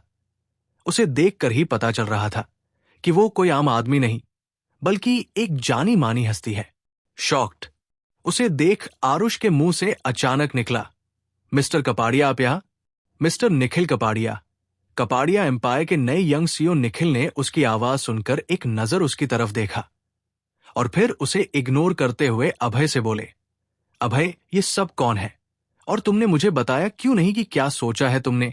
थोड़ा हंसते हुए कहा, अरे बताओ यार, फ्लैट बेचोगे या नहीं? उसे इतना फ्रेंडली होकर अभय से बात करते देखकर आरुष और राजेश दोनों हैरान थे। वो अपनी हैरानी छुपाए नहीं छुपा पा रहे थे। तभी अभय ने मुस्कुराकर अपने चेहरे पर एक मुस्कान लाते हुए कहा, अरे सर, आप कैसी बातें कर रहे हैं? भला आप कुछ कहे और मैं ना करूं, ऐसा हो सकता है क्या? आरुष सर ने तो कब का आपके कॉन्ट्रैक्ट बनाने के लिए बोल भी दिया है। आप चलिए ऑफिस में बैठते हैं। पहली बार आप हमारे ऑफिस आए हैं, इसलिए हमारी मेहमान नवाजी को स्वीकार कीजिए प्लीज। ये कहते हुए अभय मिस्टर कपाड़िया को आरुष के केबिन की तरफ ले गया और आरुष और राजेश हैरानी से एक दूसरे का मुंह ताकते रह गए थे। आरुष हैरान था मिस्टर कपाड़िया को अपने सामने देखकर, या यूं कहें कि उसे बिल्कुल यकीन नहीं हो रहा था कि मिस्टर कपाड़िया उसके ही ऑफिस में उसकी आंखों के सामने खड़े हैं। वो ये सब सोच ही रहे थे कि तभी अभय जल्दी से मिस्टर कपाड़िया को आरुष के केबिन में छोड़कर वापस आया और जल्दी से आरुष के सामने खड़ा होते हुए बोला, सर जल्दी कीजिए, मिस्टर कपाड़िया को कम से कम 100 फ्लैट चाहिए। अगर आप कहे तो हम ये डील साइन कर देते हैं। ये सुनकर आरुष एक्साइटेड होकर बोला, अरे हाँ, क्यों नहीं, चलो चलो। तभी अभय ने मजाकिया लहजे में राजेश की तरफ देखकर कहा, और सर मेरा कमीशन? उसकी बात सुनकर आरुष ने उसके कंधे पर थपथपाते हुए खुश होकर कहा, डोंट वरी, मुझे याद है तुम्हारा कमीशन, फिक्र मत करो। अगर ये डील साइन हुई तो तुम्हें तुम्हारा कमीशन जरूर मिल जाएगा। ये सुनकर आसपास खड़े सभी लोग हैरान रह गए। कुछ देर पहले तक जो लोग अभय पर हंस रहे थे, अब उन सब की बोलती अभय ने बंद कर दी थी। सभी हैरानी से एक दूसरे को देखकर अंदाजा लगाने की कोशिश कर रहे थे कि 100 फ्लैट्स का कमीशन कितना होगा। कुछ तो कमीशन सोचकर ही हैरान थे। वही राजेश, जिसकी पूरी की पूरी प्लानिंग धरी की धरी रह गई थी, वो तो अभी तक सदमे से बाहर ही नहीं आया था। आरुष को लेकर अभय उसके केबिन की तरफ चला गया था। वही खड़ी शिप्रा हैरानी से उन दोनों को जाते हुए देखती रह गई। उसे समझ ही नहीं आ रहा था कि ये सब हो क्या रहा है। वो इस समय सिर्फ अभय से कुछ सवाल करना चाहती थी, जिनमें सबसे जरूरी सवाल तो ये था कि आखिर अभय इतने बड़े आदमी को कैसे जानता है। ये सब सोचते हुए शिप्रा वहीं पर खड़ी थी। दूसरी तरफ अभय आरुष को उसके केबिन में लेकर आया और मिस्टर कपाड़िया से माफी मांगते हुए बोला, सॉरी मिस्टर कपाड़िया, आपको इतना इंतजार कराया। लीजिए आपके लिए आपकी मनपसंद कॉफी। कॉफी देखकर मिस्टर कपाड़िया मुस्कुराए और अभय के हाथ से कॉफी लेते हुए बोले, ओ तो तुम्हें आज भी याद है मेरी पसंदीदा कॉफी? अच्छा, ये सब तो ठीक है, लेकिन तुम पहले मुझे ये बताओ, तुम मुझे मिस्टर कपाड़िया क्यों कह रहे हो? तुम मेरा नाम ले सकते हो, जैसे हमेशा से लेते हो। ये सुनकर जहां आरुष हैरान था, वही अभय मजाकिया लहजे में बोला, अरे सर, आपका नाम और मैं, मेरी इतनी हिम्मत कहां। ऐसे कहते हुए अभय हंसने लगा तो निखिल भी हंस दिया। आरुष की बोलती तो कब की बंद हो चुकी थी। वो बस एक फीकी सी मुस्कान मुस्कुरा रहा था। थोड़ी और बातों के बाद मिस्टर कपाड़िया ने आरुष की तरफ देखकर कहा, तो डील पक्की करें? फिर आरुष की तरफ देखकर, आपके पेपर कहाँ हैं जो आपने तैयार कराए थे? ये सुनकर आरुष ने अभय की तरफ देखा तो अभय ने मुस्कुराकर कहा, हमने पेपर तैयार करा दिए हैं, बस आते ही होंगे। ये कहते हुए अभय ने अपनी आंखों से ही आरुष को शांत रहने का इशारा किया। तभी दरवाजा खटखटाते हुए मैनेजर राजेश अंदर आए। उनके हाथों में वही कॉन्ट्रैक्ट के पेपर्स थे, जिसकी बात अभी थोड़ी देर पहले मिस्टर कपाड़िया कर रहे थे। मिस्टर कपाड़िया को वहां पर देखकर मैनेजर राजेश ने अपनी गर्दन हिलाकर उन्हें वेलकम किया। राजेश समझ तो नहीं पाया था कि आखिर मिस्टर कपाड़िया और अभय एक दूसरे को कैसे जानते हैं, लेकिन उसे इतना यकीन जरूर था कि हो ना हो, अभय ने मिस्टर कपाड़िया को जैसे तैसे अपनी बातों से फुसला लिया था, क्योंकि मिस्टर कपाड़िया उस जैसे 2 टके के साथ दोस्ती रखे ये तो बिल्कुल हो ही नहीं सकता, क्योंकि मिस्टर कपाड़िया इतनी आसानी से किसी को भी अपने करीब नहीं आने देते थे। मिस्टर कपाड़िया ने मैनेजर राजेश को ऊपर से लेकर नीचे तक देखा और अपनी जेब से पेन निकालकर साइन करने ही वाले थे कि तभी उन्हें कुछ याद आया और उन्होंने अपनी गर्दन उठाकर सामने बैठे आरुष ओबरॉय की तरफ देखते हुए कहा, मिस्टर ओबरॉय, वैसे तो आप जानते ही हैं कि जितना बड़ा मेरा कंपनी का टर्नओवर है, उसके हिसाब से मेरे लिए ये 100 फ्लैट्स खरीदना कोई बड़ी बात नहीं है। आगे भी हम दोनों को अगर एक दूसरे के साथ ऐसे ही बिजनेस में जुड़ना पड़े तो कितना अच्छा रहेगा ना। यह सुनकर आरुष खुशी के मारे फूला नहीं समा रहा था।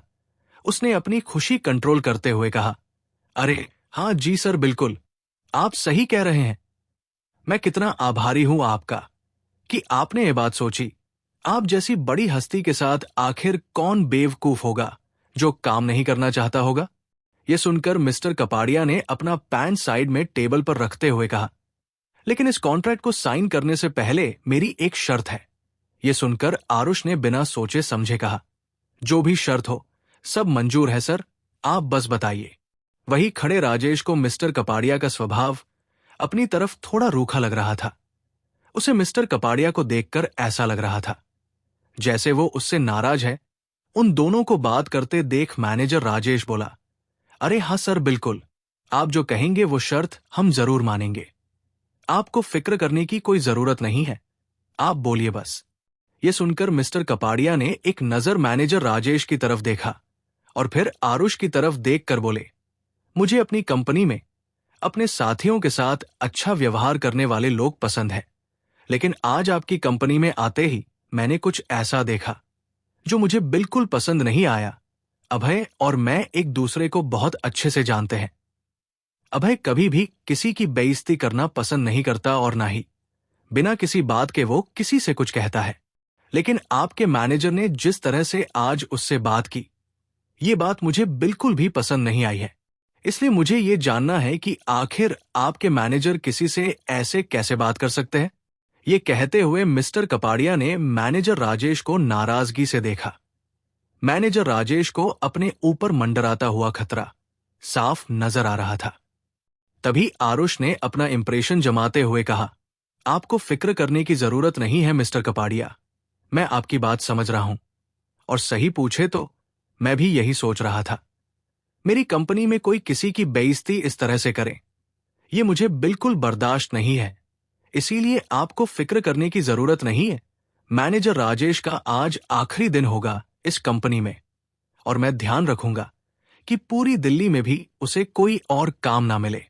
ये सुनते ही मैनेजर राजेश के पांव तले से जैसे जमीन खिसक गई हो। वो खड़ा बस आरुष की बातों को कुछ देर तक समझने की कोशिश करता रहा। वही खड़ा अभय मैनेजर राजेश को घूरे जा रहा था। मैनेजर राजेश ने एक बार फिर बोलने की कोशिश करते हुए कहा, स्कैड सर, ये आप क्या कह रहे हैं। तभी उसकी बात काटते हुए मिस्टर कपाड़िया ने कहा, क्या तुम इतना भी नहीं जानते कि जब दो सीनियर बात कर रहे हो तो जूनियर को चुप रहना चाहिए। तभी आरुष बोला, राजेश, मुझे कोई बहस नहीं चाहिए। मिस्टर कपाड़िया का ये कॉन्ट्रैक्ट साइन हो उससे पहले अच्छा होगा अगर तुम अपना बोरिया बिस्तर बांध लो। तो ये सुनते ही मैनेजर राजेश के होश उड़ गए। वो इतने सदमे में था कि उसे पता भी नहीं चला कि आरुष ने उसे वहां से जाने को कहा है।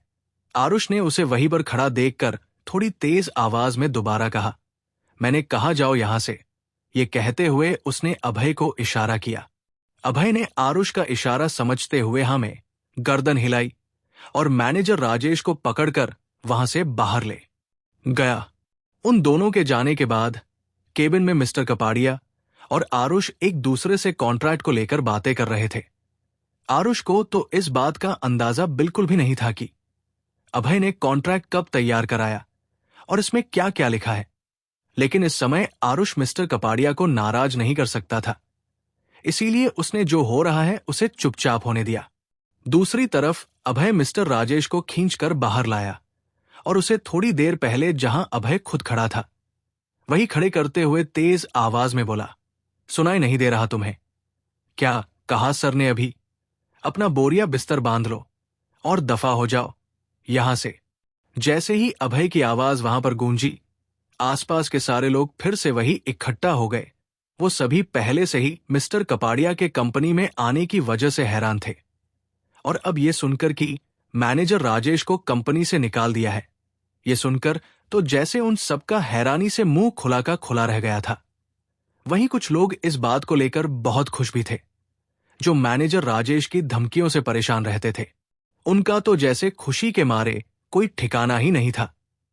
मैनेजर राजेश ने कुछ कहने के लिए अपनी जबान खोली ही थी कि तभी अभय ने धीरे से उसके कान के पास जाकर कहा, क्या कहा था तुमने? मुझे कंपनी से बाहर धक्के मारकर निकाल दोगे और मुझे मेरा बोरिया बिस्तर उठाने में तुम मेरी मदद करोगे? अब मैं बताता हूं तुम्हें। कहते हुए अभय ने वहां खड़े एक चपरासी को इशारा किया और बोला, सुनील, मैनेजर राजेश के केबिन से उनका सारा सामान लेकर आओ और धक्के मारकर बाहर निकाल दो इन्हें और इनके बोरिया बिस्तर को, और अगर तब भी ये यहां से ना जाए तो मुझे बता देना। ये कहते हुए अभय मुस्कुराया और जाने लगा कि तभी मैनेजर राजेश थोड़ा गुस्से से बोला, तुम्हारी इतनी हिम्मत कि तुम मुझे यहां से बाहर फेंकोगे? याद रखना, आज की ये बेइज्जती तुम्हें बहुत महंगी पड़ेगी। उसकी बात सुनकर अभय ने भी उसकी आंखों में देखते हुए गुस्से से कहा, आज से, बल्कि अभी से मैंने सस्ती चीजों का शौक रखना भी छोड़ दिया है। और फिर राजेश के थोड़ा करीब आकर उसे एक लुक देते हुए बोला, अब मैं चलता हूं और तुम अपना रास्ता नापो। ये कहते हुए अभय वहां से चला गया। मैनेजर राजेश के साथ साथ शिप्रा भी पास में खड़ी उसे जाते हुए देखती रह गई। उसने जो कॉन्फिडेंस आज अभय के चेहरे पर देखा था, वो उसे पहले कभी भी दिखाई नहीं दिया था। EP 7 सम सीक्रेट्स। अभय जैसे ही आरुष के केबिन का दरवाजा खोलकर अंदर आया, उसने देखा कि मिस्टर निखिल कपाड़िया ने पेपर साइन कर दिए हैं और वो आरुष से हाथ मिलाते हुए वहां से जाने की तैयारी में है। कॉन्ट्रैक्ट साइन होते ही आरुष खुशी से पागल ही हुआ जा रहा था। आखिर आज उसके हाथ इतना बड़ा कॉन्ट्रैक्ट जो लगा था। तभी आरुष की नजर दरवाजे पर खड़े अभय पर पड़ी। उसको दरवाजे पर देखकर आरुष खुश होते हुए बोला, अभय आओ, देखो मिस्टर कपाड़िया ने सिग्नेचर कर दिए हैं। अब ये कॉन्ट्रैक्ट फाइनल हो चुका है। ये सुनकर अभय ने गर्दन हाँ में हिलाते हुए कहा, ये तो अच्छी बात है सर। तभी पीछे खड़े अभय को देखते हुए निखिल कपाड़िया मुस्कुराया और उसके पास आते हुए आरुष को देखकर बोला, तो मिस्टर ओबेरॉय, जिस काम के लिए मैं यहां आया था वो तो पूरा हो चुका है। अब अगर आपकी इजाजत हो तो क्या मैं अपने दोस्त को अपने साथ लेकर जा सकता हूं? वैसे भी लंच टाइम होने ही वाला है। अगर आप। उसकी बात पूरी होने से पहले ही आरुष बोल पड़ा, ये आप कैसी बात कर रहे हैं मिस्टर कपाड़िया? आप तो बस ऑर्डर करें। ये कहते हुए आरुष ने अभय की तरफ देखकर कहा, अभय, तुम जाओ मिस्टर कपाड़िया के साथ और जितना चाहो उतना समय लो, कोई परेशानी की बात नहीं है। समझो आज तुम्हारी छुट्टी। ये सुनकर अभय मुस्कुरा दिया। तभी मिस्टर कपाड़िया आरुष की ओर देखकर बोले, बस मिस्टर ओबरॉय, मैं आपसे इतना ही चाहता हूं कि आप मेरे दोस्त का ख्याल रखें। ये सुनकर आरुष मुस्कुराते हुए बोला, जी जरूर।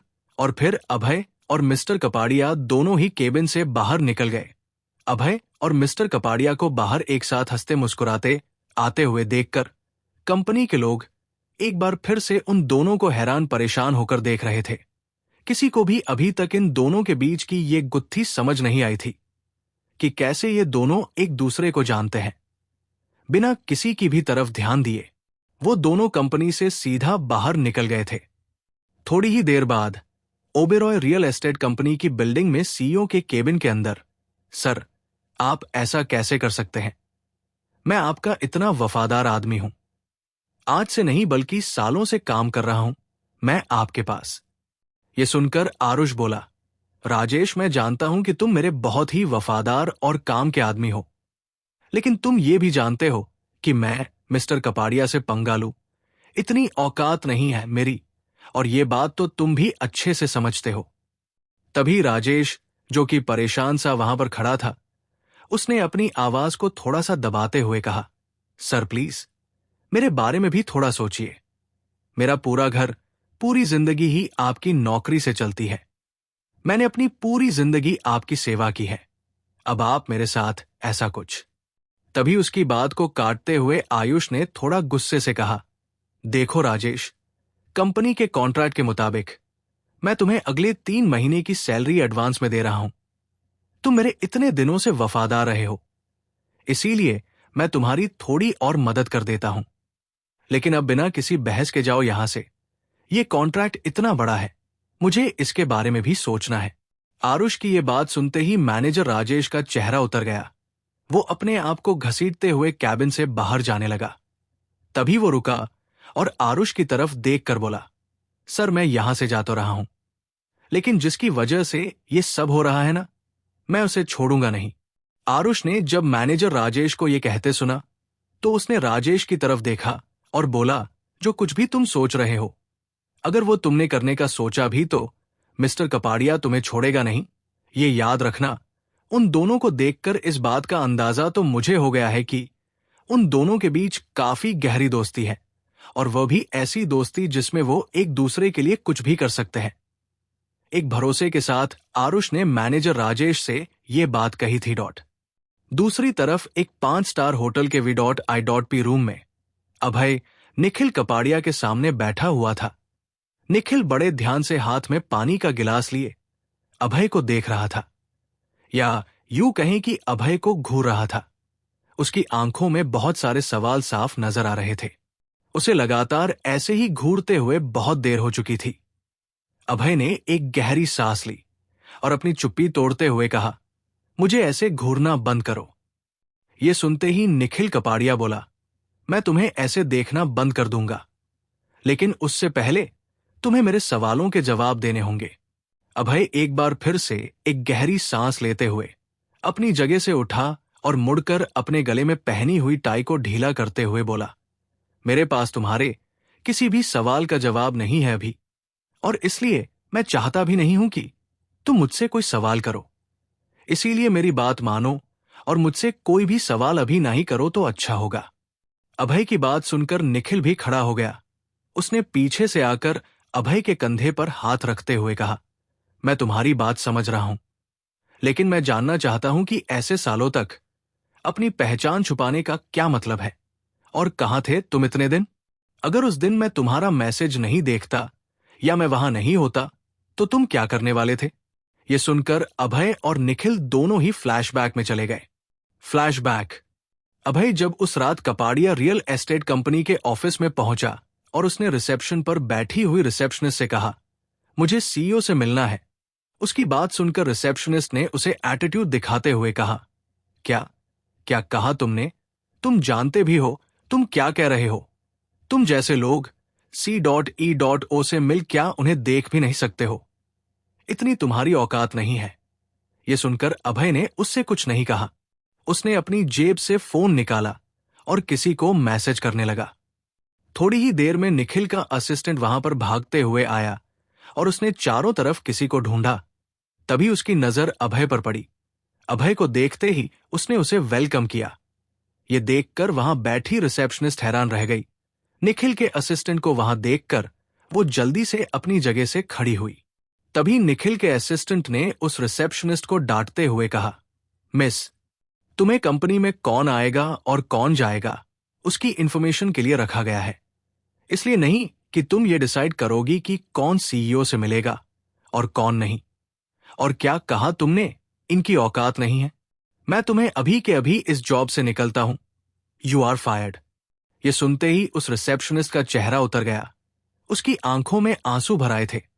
वो अपनी आंखों में भरे आंसुओं को बहने से रोकते हुए अपने हाथों को जोड़कर बोली, प्लीज सर, प्लीज मुझसे गलती हो गई, प्लीज मुझे माफ कर दीजिए।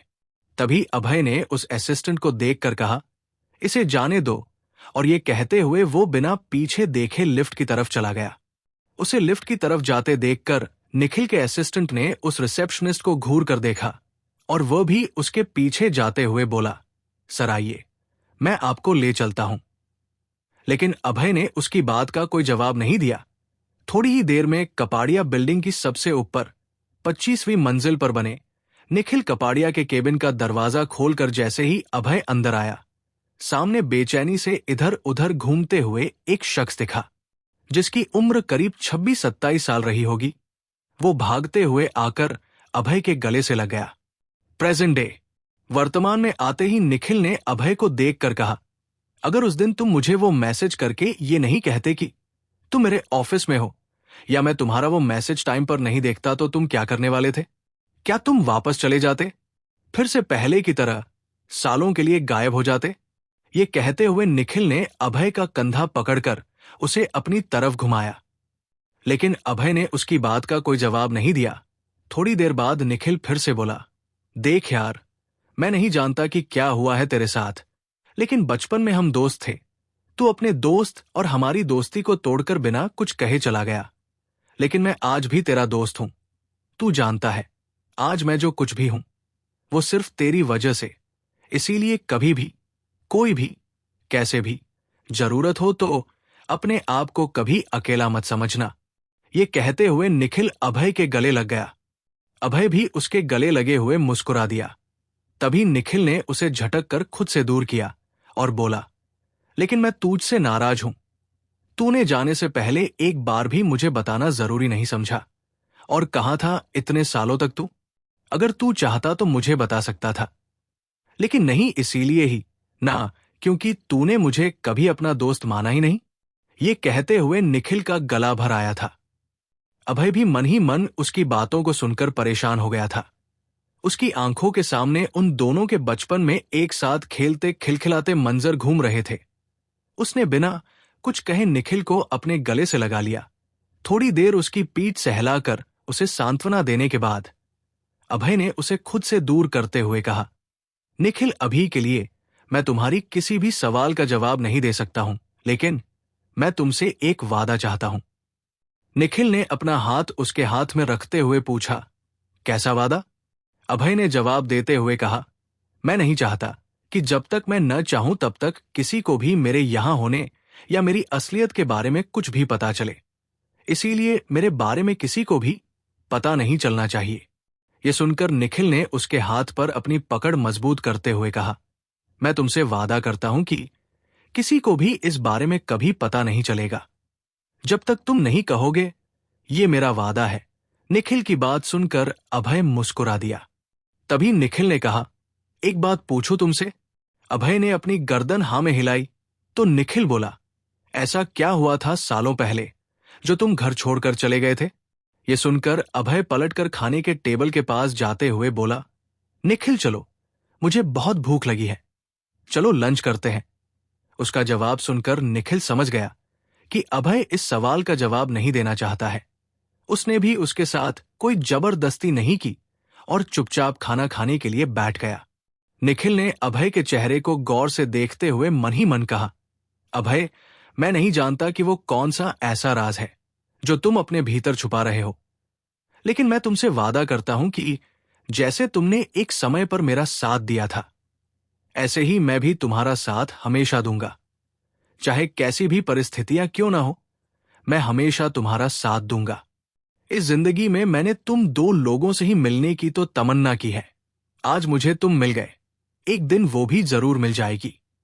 मुझे इस बात का पूरा यकीन है। EP 8 commission.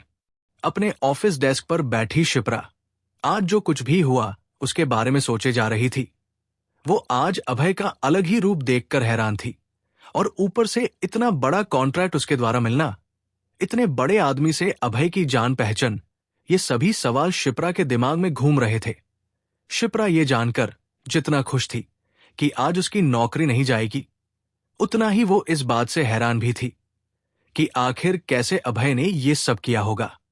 वो इसी सोच में गुम थी कि तभी उसके डेस्क पर रखा फोन बजा। उसने देखा तो उसे CEO के केबिन से आरुष कॉल कर रहा था। उसकी कॉल देखकर शिप्रा ने पहले तो मुंह बना लिया, लेकिन फिर फोन उठाकर जवाब देते हुए बोली, जी सर। तभी दूसरी तरफ से आरुष की आवाज आई, जल्दी से मेरे केबिन में आओ। यह सुनकर शिप्रा ने फोन रखा और एक गहरी सांस लेकर उसके केबिन की तरफ चली गई। आरुष के केबिन में पहुंचते ही उसने कांच के दरवाजे से ही देखा कि आरुष उस कॉन्ट्रैक्ट को पढ़ रहा है जिसे आज अभय ने निखिल कपाड़िया से साइन कराया था, और उसे देखते हुए उसके चेहरे पर कुछ कंफ्यूजन से भरे हुए भाव थे। ये देखकर शिप्रा को कुछ समझ नहीं आया। वो दरवाजा खटखटाकर अंदर चली गई। उसे देखते ही आरुष ने थोड़ा तेज आवाज में कहा, अरे शिप्रा, तुम आ गई, जल्दी अंदर आओ, देखो इस कॉन्ट्रैक्ट को। आरुष की चहकती हुई आवाज सुनकर शिप्रा को पहले तो कुछ समझ नहीं आया, लेकिन फिर उसने अपनी गर्दन हाँ में हिलाई और फिर उस कॉन्ट्रैक्ट को उसके हाथ से लेकर पढ़ने लगी। जैसे जैसे वो कॉन्ट्रैक्ट पढ़ रही थी, उसके चेहरे के भाव हर पल बदल रहे थे, और वही खड़ा आरुष भी खुशी के मारे फूला नहीं समा रहा था। जैसे ही शिप्रा ने कॉन्ट्रैक्ट पढ़कर खत्म किया, वो हैरानी से आरुष को देखने लगी। तभी आरुष ने खुश होते हुए कहा, देखा तुमने, अब तुम मुझे, पहले तो मुझे ये बात बताओ कि अभय मिस्टर कपाड़िया को कैसे जानता है? इन दोनों की दोस्ती है, इस बारे में तुमने मुझे कभी बताया क्यों नहीं? ये सुनकर शिप्रा मन ही मन बोली, बताती तो तब ना, अगर मुझे खुद इस बारे में कुछ पता होता। बेवकूफ। आरुष को जब काफी देर तक उसकी बात का कोई जवाब नहीं मिला, तो वो फिर से बोला, कहां खो गई तुम? बोलो, अभय उसे इतने अच्छे से कैसे जानता है? और अब ये मत कहना कि तुम इस बारे में कुछ भी नहीं जानती हो। कॉन्ट्रैक्ट देखा तुमने, मिस्टर कपाड़िया ने हमारी कंपनी से ये फ्लैट 20% ज्यादा दाम में खरीदे हैं। इसका मतलब जानती हो ना तुम?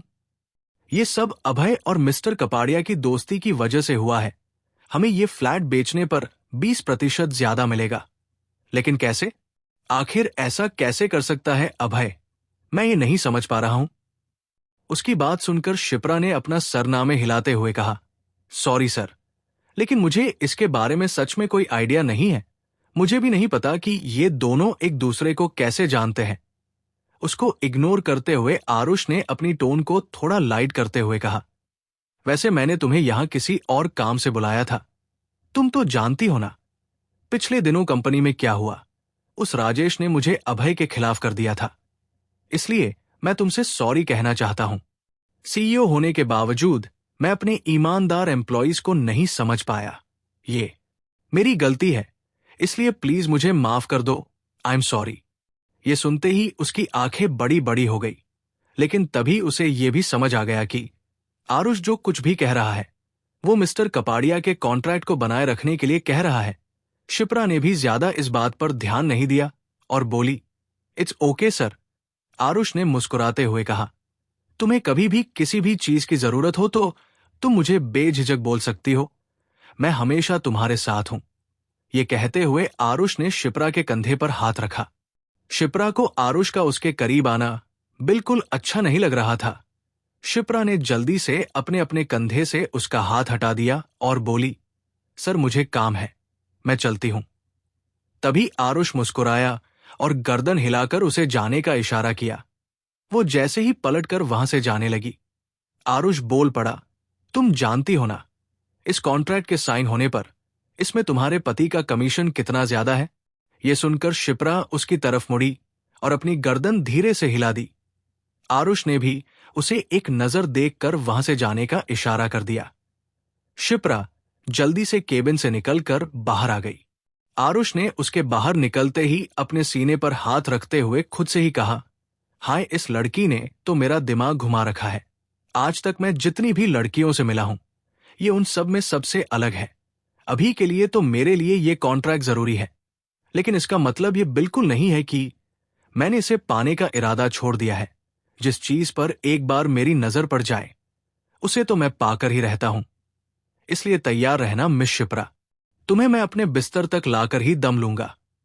लेकिन अभी के लिए मैं तुम्हें थोड़ा और उड़ने देता हूं। ये कहते हुए वो मक्कारी से मुस्कुराया और जाती हुई शिप्रा को ग्लास डोर से ताड़ने लगा। पूरे ऑफिस में ये बात आग की तरह फैल चुकी थी कि कॉन्ट्रैक्ट साइन हो चुका है और अब अभय को एक बड़ा कमीशन मिलने वाला है। निखिल के साथ लंच करने के बाद अभय भी वापस कंपनी लौट आया था। वो जैसे ही कंपनी के अंदर आया, लोग उसे देखने लगे थे। उन सभी की आंखों में उसे अभय के लिए इज्जत साफ नजर आ रही थी। ये वही लोग थे जो आज सुबह तक उसका मजाक उड़ा रहे थे, लेकिन अब बाजी पलट चुकी थी। अब यही लोग उसे बहुत इज्जत के साथ देख रहे थे। काफी लोगों ने तो अभय कंपनी में आते ही उसे बधाई देते हुए कॉन्ग्रेचुलेशंस भी कहा। अभय उन सब का बदलता रूप देखकर मन ही मन बोला, साले गिरगिट है, सब के सब, जहां मतलब देखा वही बदल जाते हैं। ये सब मन में सोचते हुए वो सीधे सीईओ के केबिन की तरफ बढ़ गया। अभय ने केबिन के बाहर शीशे के दरवाजे से ही खड़े होकर देखा कि आयुष अपने केबिन में बैठा अभी भी उसी कॉन्ट्रैक्ट को घूरे जा रहा है। ये देखकर अभय ने मन ही मन कहा, देख ले ध्यान से, ये तेरे लिए वो चारा है जो एक मछली को फंसाने के लिए डाला जाता है, और इस समय तू वो मछली है जिसे फंसाने के लिए मैंने ये जाल बिछाया है। मेरी शिप्रा को तूने अपनी गंदी नजरों से देखा था ना, मैं तुझे इस बात का जल्दी ही जवाब दूंगा। वो जब मन ही मन ये सोच रहा था कि तभी उसे आयुष की आवाज आई। उसने गर्दन उठाकर ऊपर देखा तो आरुष ने उसे अंदर आने का इशारा किया। उसे देखकर अभय हल्की सी मुस्कान मुस्कुराया और केबिन के अंदर चला गया था। वो जैसे ही अंदर पहुंचा, आयुष अपनी जगह से खड़ा होकर मुस्कुराते हुए उसके पास आया और उसके कंधे को थपथपाते हुए बोला, वेल डन अभय, तुमने तो कमाल कर दिया। ये सुनकर अभय ने बिना कोई बात किए सीधा कहा, सर वो सब तो ठीक है, लेकिन मेरा कमीशन? ये सुनकर आरुष मुस्कुराते हुए बोला, तुम्हें उसकी फिक्र करने की कोई जरूरत नहीं है, कमीशन तो तुम्हारा पक्का है। ये कहते हुए आयुष ने टेबल से अपनी चेक बुक उठाई और कुछ लिखने लगा। तभी अभय ने उसकी तरफ देखते हुए कहा, सर फ्लैट की कीमत और हमारे प्रॉफिट से 20% ज्यादा दिया है मिस्टर कपाड़िया ने, इसीलिए मुझे यकीन है कि आप भी मेरा ऐसे ही ध्यान रखेंगे जैसे मैंने आपका ध्यान रखा है। अभय की बात सुनकर आरुष को यह समझते देर नहीं लगी कि अभय कमीशन बढ़ाने की बात कर रहा है। आरुष को 20% ज्यादा मिलने की वजह से आज आरुष बहुत खुश था, इसीलिए उसने खुशी खुशी चेक साइन करके अभय को देते हुए कहा, तुम्हें चिंता करने की कोई जरूरत नहीं है, बस तुम पहले का सब कुछ भूलकर आगे भी मेरा ऐसे ही ख्याल रखो, तो मैं भी तुम्हारा ऐसे ही ध्यान रखूंगा। अभय ने जैसे ही अपने हाथ में रखे चेक पर लिखी राशि देखी, वो मन ही मन मुस्कुरा दिया। तभी आरुष ने सवाल करते हुए कहा, ठीक है ना, कोई कमी तो नहीं है? अभय ने भी अपनी गर्दन हाँ में हिलाकर कहा, नहीं सर, बिल्कुल नहीं, थैंक यू, मैं अभी के लिए जाना चाहूंगा। यह सुनकर आरुष ने अपनी गर्दन हाँ में हिलाते हुए कहा, बिल्कुल। वहीं दूसरी तरफ शिप्रा को भी ये बात पता चल चुकी थी कि अभय वापस आ चुका है। वो जल्दी से अपनी जगह से उठी और उसने अपने एक साथी से पूछा, सुनो ये अभय कहाँ है? जैसे ही उस आदमी ने उसे ये बताया कि अभय सीईओ के केबिन में गया है, वो भी उसी तरफ दौड़ी। वो जैसे ही कॉरिडोर में पहुंची, उसने देखा कि अभय सामने से चलते हुए आ रहा था। अभय को देखते ही शिप्रा के पैर वहीं रुक गए। अभय ने भी उसे देख लिया था। वो उसकी तरफ चलते हुए आया और उसके हाथ में उस चेक को रखते हुए बोला, ये लो। चेक में लिखी कीमत देखकर शिप्रा की आंखें बड़ी बड़ी हो गई। उसे समझ नहीं आ रहा था कि उसे इतनी बड़ी राशि एक साथ मिल गई है। इस बात के लिए खुश होना चाहिए या फिर इस बात से झटका लगना चाहिए कि कल जो अभय कुछ भी नहीं था, आज एक झटके में उसने अपनी नौकरी के साथ ही इतनी बड़ी रकम भी कमा ली है। इन सब बातों को अपने दिमाग से झटक कर शिप्रा ने अभय की तरफ देखते हुए कहा, चलो तुम मेरे साथ, मुझे तुमसे बात करनी है। ये कहते हुए शिप्रा ने उसका हाथ पकड़ा और उसे अपने साथ ले गई। दूसरी तरफ शिप्रा के घर पर उसके घर की डोर बेल किसी ने बजाई। विराट जो लिविंग रूम में बैठा एक मैगजीन पढ़ रहा था, उसने जैसे ही दरवाजा खोला तो सामने मिस्टर मिसेस खन्ना, उसके माँ बाप खड़े थे। उन दोनों को देखते ही विराट खुश हो गया और खुशी से अपनी माँ के गले लगते हुए बोला, मॉम, आप आ गई। ओ मॉम, मैं आपका ही इंतजार कर रहा था। यह सुनकर मिसेस खन्ना ने उसके सर पर हाथ फेरते हुए कहा, क्या बात है, तुम मेरा इंतजार क्यों कर रहे थे? तुम थोड़ा परेशान लग रहे हो। क्या सब कुछ ठीक था हमारे जाने के बाद यहाँ? मिस्टर खन्ना उन दोनों की बातों को इग्नोर करते हुए घर के अंदर जाकर लिविंग रूम में सोफे पर बैठ गए। विराट ने भी मिसेस खन्ना का हाथ पकड़कर उसे अंदर लाते हुए कहा, पहले आप अंदर चलो मॉम, मैं आपको सारी बात बताता हूं को आपके यहां न होने पर कितना कुछ हो गया। यह बात सुनकर मिसेस खन्ना से इंतजार नहीं हो रहा था। उन्हें बिल्कुल समझ नहीं आ रहा था कि अभी 2 दिन भी पूरे नहीं बीते थे तो ऐसा क्या हो गया घर में। वो जल्दी से अंदर जाते हुए बोली, तुम बताओ मुझे क्या बात है? तभी विराट अपनी बातों में नमक, मिर्च, मसाले का तड़का लगाते हुए उनसे बोला, मम्मा, आपके जाने के बाद मैंने शिप्रा से बात की, उस बात के बारे में जो उसके पति ने 3 महीने पहले हमसे कही थी, लेकिन उसके तो तेवर ही बदल गए। वो मुझसे पूछ रही थी कि मेरी औकात क्या है, और वही उसके पति ने भी गुस्से से मेरा कॉलर पकड़कर मुझे धमकी दी कि आज के बाद अगर मैंने उससे इस बारे में बात की तो वो मुझे छोड़ेगा नहीं। ये सुनते ही मिसेस खन्ना का गुस्सा आसमान छू गया। वो गुस्से से चीखते हुए बोली, उस 2 टके के लड़के की इतनी हिम्मत की, हमारे टुकड़ों पर पलने वाला, हमारे ही बेटे से बदतमीजी करता है।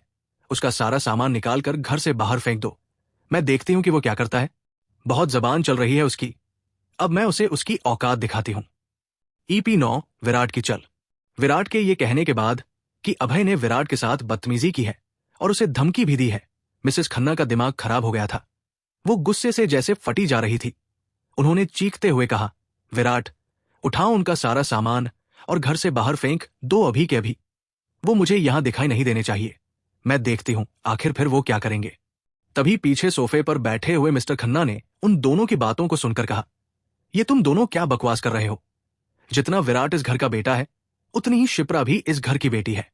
मिसेस खन्ना को देखकर विराट इस घर का बेटा है तो इसका यह मतलब कतई नहीं है कि तुम उसकी मनमानी चलने दोगी। मिसेस खन्ना ने यह सुनते ही गुस्से से कहा, देखिए आप तो चुप ही रहिए। अच्छा होगा अगर आप आज नहीं बोले तो, वरना मुझसे बुरा कोई नहीं होगा।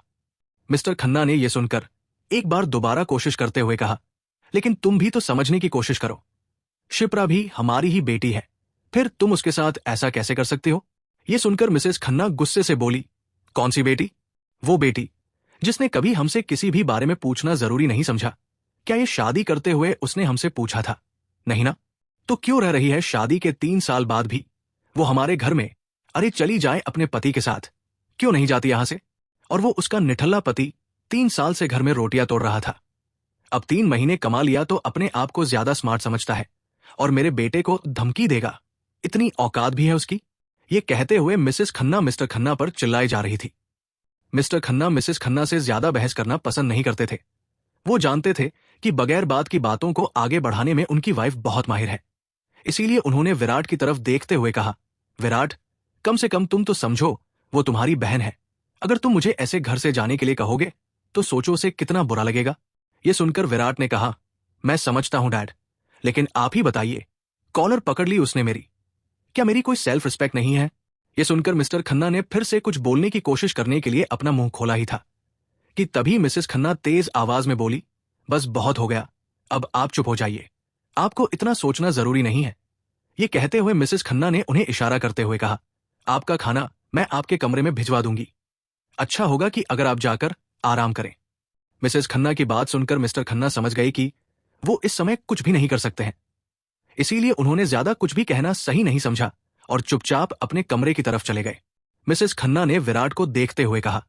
यह सुनकर विराट ने अपने चेहरे पर एक शैतानी मुस्कुराहट बिखेरते हुए अपनी गर्दन हाँ में हिला दी। दूसरी तरफ ऑफिस में शिप्रा अभय का हाथ पकड़कर उसे खाली कॉरिडोर में एक तरफ ले गई और उसे देखते हुए बोली, अभय, तुम मिस्टर कपाड़िया को कैसे जानते हो? यह सुनकर अभय ने उसका हाथ अपने हाथ पर रखते हुए कहा, हम इस बारे में बाद में बात करेंगे। अभी मुझे एक जरूरी काम है, मैं उसे पूरा करके आता हूं। यह सुनकर शिप्रा ने कुछ कहने के लिए अपना मुंह खोला ही था कि उसका फोन बजने लगा। उसने अपने फोन की तरफ देखा तो उसका भाई विराट उसे फोन कर रहा था। विराट का नाम देखते ही उसने थोड़ा गुस्से से उसका फोन काट दिया और अभय से बोली, लेकिन मुझे ये बताओ तो कि तुम दोनों की दोस्ती कब और कैसे हुई?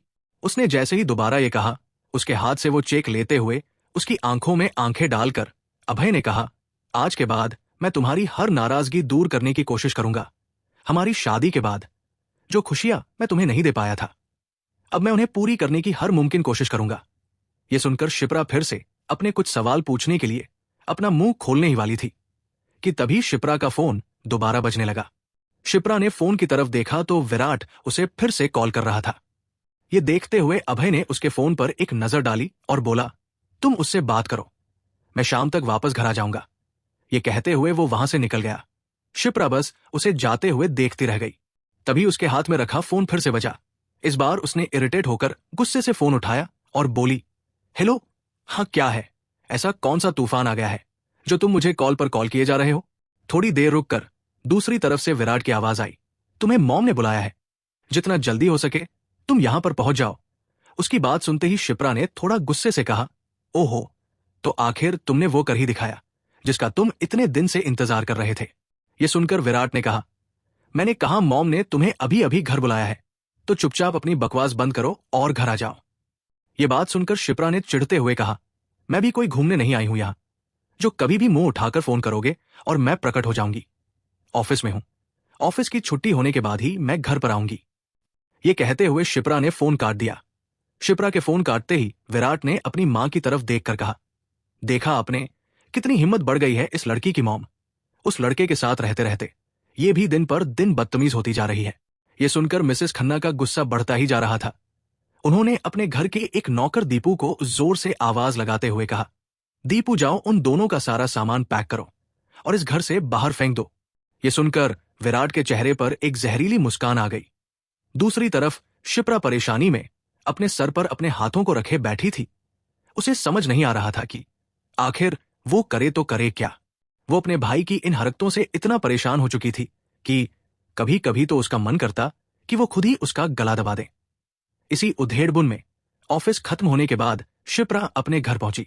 वो जैसे ही घर पहुंची, उसने देखा कि घर के दरवाजे खुले हुए हैं। उसने अपना एक कदम आगे रखा ही था कि तभी एक बड़ा सा बैग लुढ़कते हुए उसकी तरफ आकर गिरा, जिसे देखकर शिप्रा ने अपने 2 कदम पीछे ले लिए। उसने गौर से इस बैग को देखा और फिर सामने की तरफ देखा तो मिसेस खन्ना गुस्से से उसे घूर रही थी और उनके पीछे ही विराट मुस्कुराते हुए खड़ा था। उन दोनों को देखकर शिप्रा ने एक गहरी सांस ली और मन ही मन कहा, हो गया इन दोनों का ड्रामा शुरू। उसने एक गहरी सांस अपने अंदर भरी, जैसे वो खुद को आगे होने वाले ड्रामे के लिए तैयार कर रही हो। जमीन पर अपने बैग को पड़े हुए देखकर शिप्रा ने अपनी मां से एक ठंडी आवाज में कहा, मॉम, ये सब क्या है आप ऐसा। उसकी मां ने बिना उसकी बात आगे सुने ही उस पर बरसते हुए कहा, ये क्या है? ये तो तुम्हें और तुम्हारे पति को मेरे बेटे को धमकी देने से पहले ही सोचना चाहिए था ना। तुम दोनों खुद को समझते क्या हो? मेरे बेटे के ही घर में रहकर तुम दोनों उस पर ही रौब जमा रहे हो। यह सुनकर शिप्रा ने बोलने की कोशिश करते हुए कहा, मॉम, आप सिर्फ विराट की ही बात। तभी मिसेस खन्ना ने उसकी बात काटते हुए कहा, बस बहुत हो गया तुम दोनों का। मैं कोई तमाशा नहीं चाहती। मैंने सारा सामान पैक करवा दिया है तुम्हारा। ये उठाओ और दफा हो जाओ मेरे घर से। ये सुनकर शिप्रा की आंखें बड़ी बड़ी हो गई। उसने भी थोड़ा गुस्से से कहा, मॉम, आप जानती भी है कि ये क्या कह रही है। विराट तो आपका बेटा है और मैं क्या हूं? ये सुनकर मिसेस खन्ना ने कहा, कहने को तो तुम मेरी बेटी हो, लेकिन तुम्हारे मेरी बेटी जैसे कोई काम नहीं है। मेरा सर दर्द और बढ़ान की कोई जरूरत नहीं है। मैंने कहा ना, जाओ यहां से। उनकी बात सुनकर शिप्रा का गुस्सा बढ़ता ही जा रहा था। वो अपनी आवाज को और तेज करते हुए बोली, अभी 6 दिन बाकी है। हमारे वादे के मुताबिक आप ये सब बातें 6 दिनों के बाद कीजिएगा। शिप्रा की बात सुनकर उसकी मां ने कहा, 6 दिन गए भाड़ में, 3 महीने में जो नहीं हुआ, तुम्हें क्या लगता है वो इन 6 दिनों में हो जाएगा? मुझे नहीं है अब तुम दोनों पर यकीन, इसलिए चुपचाप जाओ यहां से। उसकी बात सुनकर शिप्रा मन ही मन परेशान हो गई। दुख से जैसे उसका मन भराया था। तभी उसकी नजर विराट पर पड़ी, जो ये सब होता देखकर मुस्कुरा रहा था। उसने विराट को गुस्से से घूरते हुए कहा, ये सब तुमने किया है ना? क्या कहा तुमने मॉम को? विराट ने शिप्रा को देखते हुए कहा, देखो तुम अब मेरा दिमाग खराब मत करना। मैंने तुमसे बहुत प्यार से कहा था कि 6 दिन बचे हैं तुम्हारे पास, लेकिन तुम्हारे पति ने तो मुझे सीधा धमकी दे डाली, और वैसे भी इन 6 दिनों में ही वो क्या कर लेगा। इसलिए मॉम की बात मानो और बिना किसी भी तमाशे के चुपचाप अपना बैग उठाओ और दफा हो जाओ मेरे घर से। उसकी बात सुनकर शिप्रा एक बार फिर से गुस्से से बोली, तुम्हारा घर अगर तुम भूल रहे हो तो मैं तुम्हें याद दिला दूं कि जितना ये घर तुम्हारा है उतना ही मेरा भी है। अगर तुम इस घर के बेटे हो तो मैं भी इसी घर में पैदा हुई हूं। यह सुनकर विराट ने उसका पड़ा बैग उठाया और उसे घर से बाहर सीढ़ियों पर से नीचे धक्का दे दिया। शिप्रा का बैग सीढ़ियों से लुढ़कता हुआ सीधा नीचे जा गिरा। ये देख शिप्रा की आंखों से आंसू बहने लगे। उसने भरे गले से विराट से कहा, देखो, मुझे तुमसे बकवास करने की कोई जरूरत नहीं है। बहुत खिला पिला लिया हमने तुम्हें इस घर में रखकर, और फ्री की रोटियां कब तक तोड़ोगी? अभी तक तो तुम्हें पता ही नहीं चला कि पैसा कमाना होता क्या है। इसीलिए जाओ और जाकर पैसा कमाओ। तभी मिसेस खन्ना भी बोली, और रही इस घर की बेटी होने की बात, तो ये बैग लो और चुपचाप जाओ। इस घर पर तुम्हारा अब कोई भी अधिकार नहीं है। चुपचाप दफा हो जाओ यहां से। जैसे ही मिसेस खन्ना ने यह बात कही, शिप्रा के आंसू और तेजी से बहने लगे। अब उससे कुछ बोलते नहीं बना। तभी पीछे से एक कार के रुकने की आवाज आई। सबने पीछे मुड़कर उस तरफ देखा तो लिमिटेड एडिशन की नई चमचमाती BMW कार उनके घर के बिल्कुल सामने खड़ी थी। और तभी उस कार का दरवाजा खुला और कार से जो शख्स बाहर आया उसे देखकर मिसेस खन्ना और विराट के होश उड़ गए। EP10 लक्सुरी कार, लिमिटेड एडिशन की नई चमचमाती कार को अपने दरवाजे पर रुकते देख मिसेस खन्ना और विराट की आंखें बड़ी बड़ी हो गई। कार को देखकर ऐसा लग रहा था जैसे वो अभी सीधा शोरूम से निकलकर यहां पर आई है। विराट ने अपनी चमकती हुई आंखों से उस कार को ऐसे देखा जैसे उसकी कोई सालों पुरानी मन्नत पूरी हो गई हो। ये विराट की मनपसंद कार थी।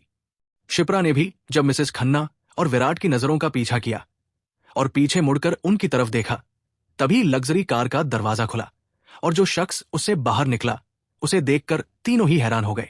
विराट की आंखें तो जैसे लगभग निकलकर बाहर आने ही वाली थी। तभी शिप्रा के मुंह से धीमी सी आवाज में निकला, अभय, क्या इसने वो सारे पैसे इस कार पर खर्च कर दिए? इतना कहकर वो चुप हो गई। अभय कार का दरवाजा बंद कर गाड़ी की चाबी अपने हाथ में घुमाते हुए शिप्रा के करीब आया। उसने दूर से ही बैग को सीढ़ियों से लुढ़कते देख लिया था। वो अच्छे से समझ रहा था कि यहां पर क्या हो रहा होगा। कार की चाबी को अपने हाथ में घुमाते हुए वो शिप्रा के पास पहुंचा और उसे देखते हुए बोला, ये सब क्या हो रहा है शिपी? शिप्रा ने उसे जवाब देने की बजाय अपना ही सवाल पूछा, पहले तुम मुझे बताओ कि ये कार कहां से आई? ये सुनकर अभय ने मुस्कुराते हुए अपने हाथ मिली कार की चाबी शिप्रा के हाथ में देते हुए कहा, ये मैंने तुम्हारे लिए खरीदी है। उसके मुंह से ये सुनते ही शिप्रा से ज्यादा तो मिसेस खन्ना और विराट हैरान थे। वो दोनों वापस से अभी कही अभय की इस बात को अपने मन में रिवाइंड करके सुन रहे थे। विराट को तो ऐसा लग रहा था जैसे उसने कुछ गलत सुन लिया हो। उसने अभय से हंसते हुए कहा, क्या कहा तुमने? मुझे कुछ गलत सुनाई दे गया। जरा बताओगे कि अभी तुमने क्या कहा? मुझे कुछ गलत सुनाई दिया।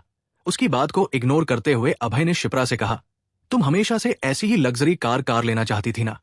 मैंने पता किया, अभी का लेटेस्ट डिजाइन और मॉडल यही है, इसलिए मैंने बस ये तुम्हारी खुशी के लिए खरीदी है। ये कहते हुए उसने शिप्रा का हाथ पकड़ा और चाबी उसके हाथ में रख दी।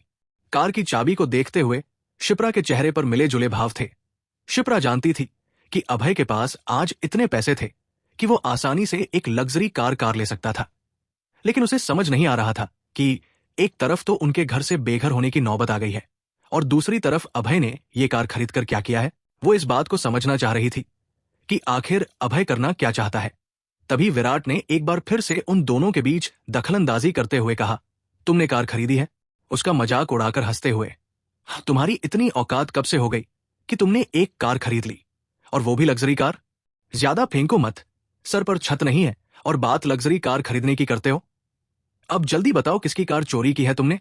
ये सुनकर शिप्रा गुस्से से उसकी तरफ मुड़ी। वो पहले ही विराट से चिढ़ी हुई थी। उसने अभय का हाथ अपने हाथ में मजबूती से पकड़ा और विराट पर चीखते हुए बोली, तुम्हारी कितनी औकात है ये मैं अच्छे से जानती हूं।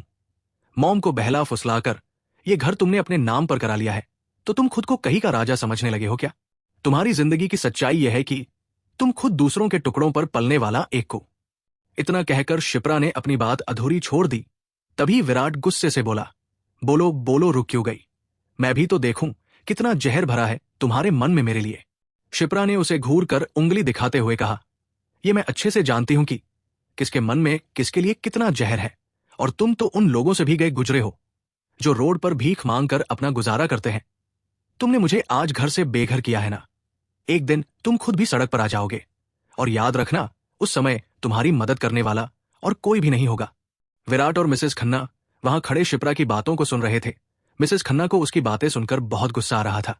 वो कुछ कहने ही वाली थी कि तभी विराट ने कहा, जब टाइम आएगा तब की तब देखेंगे, अभी के लिए तुम बस ये बताओ कि इतनी महंगी कार तुम्हारे पास आई कैसे? ये कहते हुए विराट ने अभय को देखा, लेकिन अभय ने उसकी बात का कोई जवाब देना जरूरी नहीं समझा। वो सिर्फ शिप्रा को देखे जा रहा था, जिसकी आंखों से कुछ आंसू की बूंदें बह गई थी। उसका चेहरा बिल्कुल उतर गया था। जिस चमकते हुए चेहरे के साथ अभय उसे रोज देखना चाहता था, आज वो चेहरा कहीं गुमसा हो गया था। शिप्रा को ऐसे देखकर अभय को बिल्कुल अच्छा नहीं लग रहा था। तभी अभय ने उसका हाथ पकड़ा और बोला, चलो हम यहां से चलते हैं। यह सुनकर शिप्रा ने एक नजर अभय को देखा और फिर मुड़कर जाने लगी। तभी पीछे से विराट की आवाज आई, तुमने तो कहा था कि तुम पिछले 3 सालों का हिसाब किताब किए बगैर यहां से कहीं नहीं जाओगे, तो आज क्या हुआ? क्या तुम अपनी बातों पर नहीं टिक पाए? ये सुनकर अभय गुस्से से पीछे मुड़ा। वो कुछ कहता उससे पहले ही शिप्रा बोल पड़ी, विराट, अब बहुत हो रहा है, अब अपनी बकवास बंद करो। तुम चाहते थे हम यहां से चले जाए, लो हम जा रहे हैं, तो तुम ये कुत्तों की तरह भौंकना बंद कर सकते हो। विराट ने हंसते हुए उसका मजाक उड़ाकर कहा, तुम तो अपने पति की तरफदारी करोगी ही, क्योंकि तुम जानती हो कि वो कुछ भी नहीं कर सकता है, और वैसे भी जिनके सर पर छत भी ना हो वो अपनी बातों का ही क्या करेंगे। ये सुनकर अभय गुस्से से विराट की तरफ बढ़ा। तभी विराट ने भी अकड़ कर कहा, मुझे घूरना बंद करो। तुम ये कार चाहे जहां से भी लाए हो, लेकिन तुम्हारी इतनी औकात नहीं है कि तुम शिपी को एक अच्छी जिंदगी दे सको। 3 साल से हमारे घर में मुफ्त की रोटियां तोड़कर भी तुम्हारा पेट नहीं भरा है। तुम क्या खाक उसे खुश रखोगे? चलो दफा हो जाओ यहां से, मैं सोच लूंगा। मैंने वो सब भीख में दे दिया। शिप्रा को अब ये सब सुनकर डर लग रहा था। वो नहीं चाहती थी कि अभय विराट से कोई पंगा ले, लेकिन तभी ये सब सुनकर अभय उसके पास आया और गुस्से से अपने दांतों को पीसते हुए बोला, कीमत बोलो, कितना पैसा चाहिए तुम्हें उन 3 सालों के बदले? ये सुनकर जैसे विराट की आंखें चमकने लगी, उसे अपनी एक चाल कामयाब होती नजर आ रही थी। विराट ने आव देखा न ताव और सीधे अपनी बात बोली, अच्छा ठीक है, अब तुम अपने ऊपर से मेरा कर्जा उतरना ही चाहते हो तो कुछ देर रुककर ये कार। उसने सामने खड़ी लग्जरी कार की तरफ इशारा करते हुए कहा, इस कार को मुझे देते हुए जाओ। मैं सोच लूंगा कि पिछले 3 सालों का पूरा हिसाब किताब तुमने कर दिया है। ये सुनते ही शिप्रा, जिससे अब अपना गुस्सा बर्दाश्त नहीं हो रहा था, वो विराट पर चीखते हुए बोली, विराट तुम आखिर खुद को समझते क्या हो? ऐसा कर ही क्या दिया तुमने इन 3 सालों में?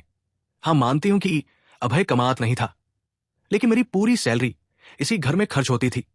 अगर तुमने हमारे रहने का खर्च उठाया है तो मैंने भी अपने और अपने पति के यहां होने का पूरा खर्च दिया है। उसके मुंह से पति शब्द सुनकर अभय जैसे आसमान में उड़ने लगा। तभी ये सुनते ही विराट हंसते हुए बोला, देखो शिपी, अब तुम बात बदलने की कोशिश मत करो। मिसेस खन्ना, जो बहुत देर से वहां पर खड़ी उनकी बातों को सुने जा रही थी, उसने भी अपनी आवाज को थोड़ा धीमे करते हुए कहा, शीपी, सही तो कह रहा है विराट। अरे तुम्हें हमारे बारे में भी थोड़ा सोचना चाहिए। पिछले 3 साल से तुम इस घर पर रह रही हो। हमने तुम्हें कभी जाने के लिए कहा? अब भी हम तुम्हें तुम्हारी ही भलाई के लिए जाने के लिए कह रहे हैं। और अगर अब भी तुम दोनों ऐसे ही मुफ्त में इस घर में रहोगे तो इस अभय को अक्ल कैसे आएगी कि इसे अपने और अपने बीवी के लिए कुछ करना चाहिए? बस तुम्हारे बारे में ही अच्छा सोचकर और तुम्हारे ही कल को अच्छा बनाने के लिए हमने ये सब किया है। लेकिन तुम्हें कहां हमारी अच्छाइयां नजर आएंगी? तुम्हें तो बस हमारी बुराइयां ही नजर आती है। शिप्रा मिसेस खन्ना की बात को अच्छे से समझ रही थी। उसने अभय का हाथ पकड़कर कहा, अभय चलो यहां से। तभी मिसेस खन्ना ड्रामा करते हुए दोबारा बोली, हाँ अब तो तुम जाओगी ही।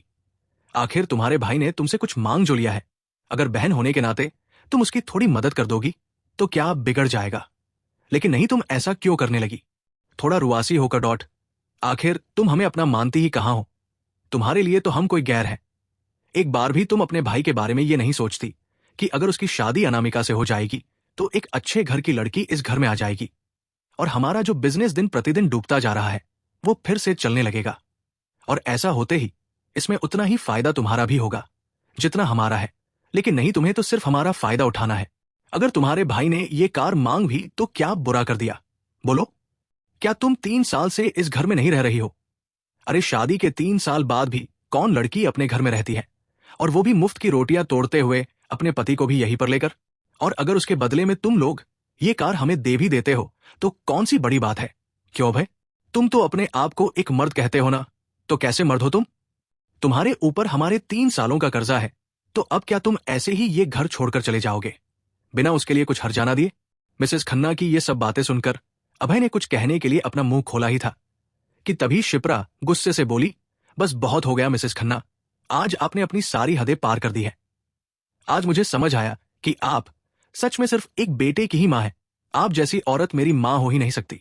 यह सुनकर मिसेस खन्ना गुस्से से उसकी तरफ बढ़ी और उस पर अपना हाथ उठा दिया। लेकिन तभी मिसेस खन्ना को महसूस हुआ जैसे उनका हाथ किसी ने बीच में ही पकड़ लिया है। मिसेस खन्ना और शिप्रा दोनों ने जब उस तरफ देखा तो अभय ने मिसेस खन्ना का हाथ पकड़ा हुआ था और वो अपनी आवाज को तीखा करते हुए बोला, खबरदार, जो आपने मेरी बीवी पर हाथ उठाने के बारे में सोचा भी तो मैं भूल जाऊंगा कि आप मेरी कुछ लगती है। ये कहते हुए उसने अभय मिसेस खन्ना का हाथ झटक दिया। मिसेस खन्ना हैरानी से अभय को देखे जा रही थी। उनके सामने आंख भी ना उठाने वाला अभय आज उनसे ये कह रहा है, इस पर वो यकीन नहीं कर पा रही थी। तभी विराट ने अभय की तरफ देखकर कहा, तो क्या सोचा है तुमने, ये कार तुम मुझे दोगे या फिर मैं समझूं कि तुम हमारा सारा पैसा खाकर ऐसे ही यहां से चले जाओगे?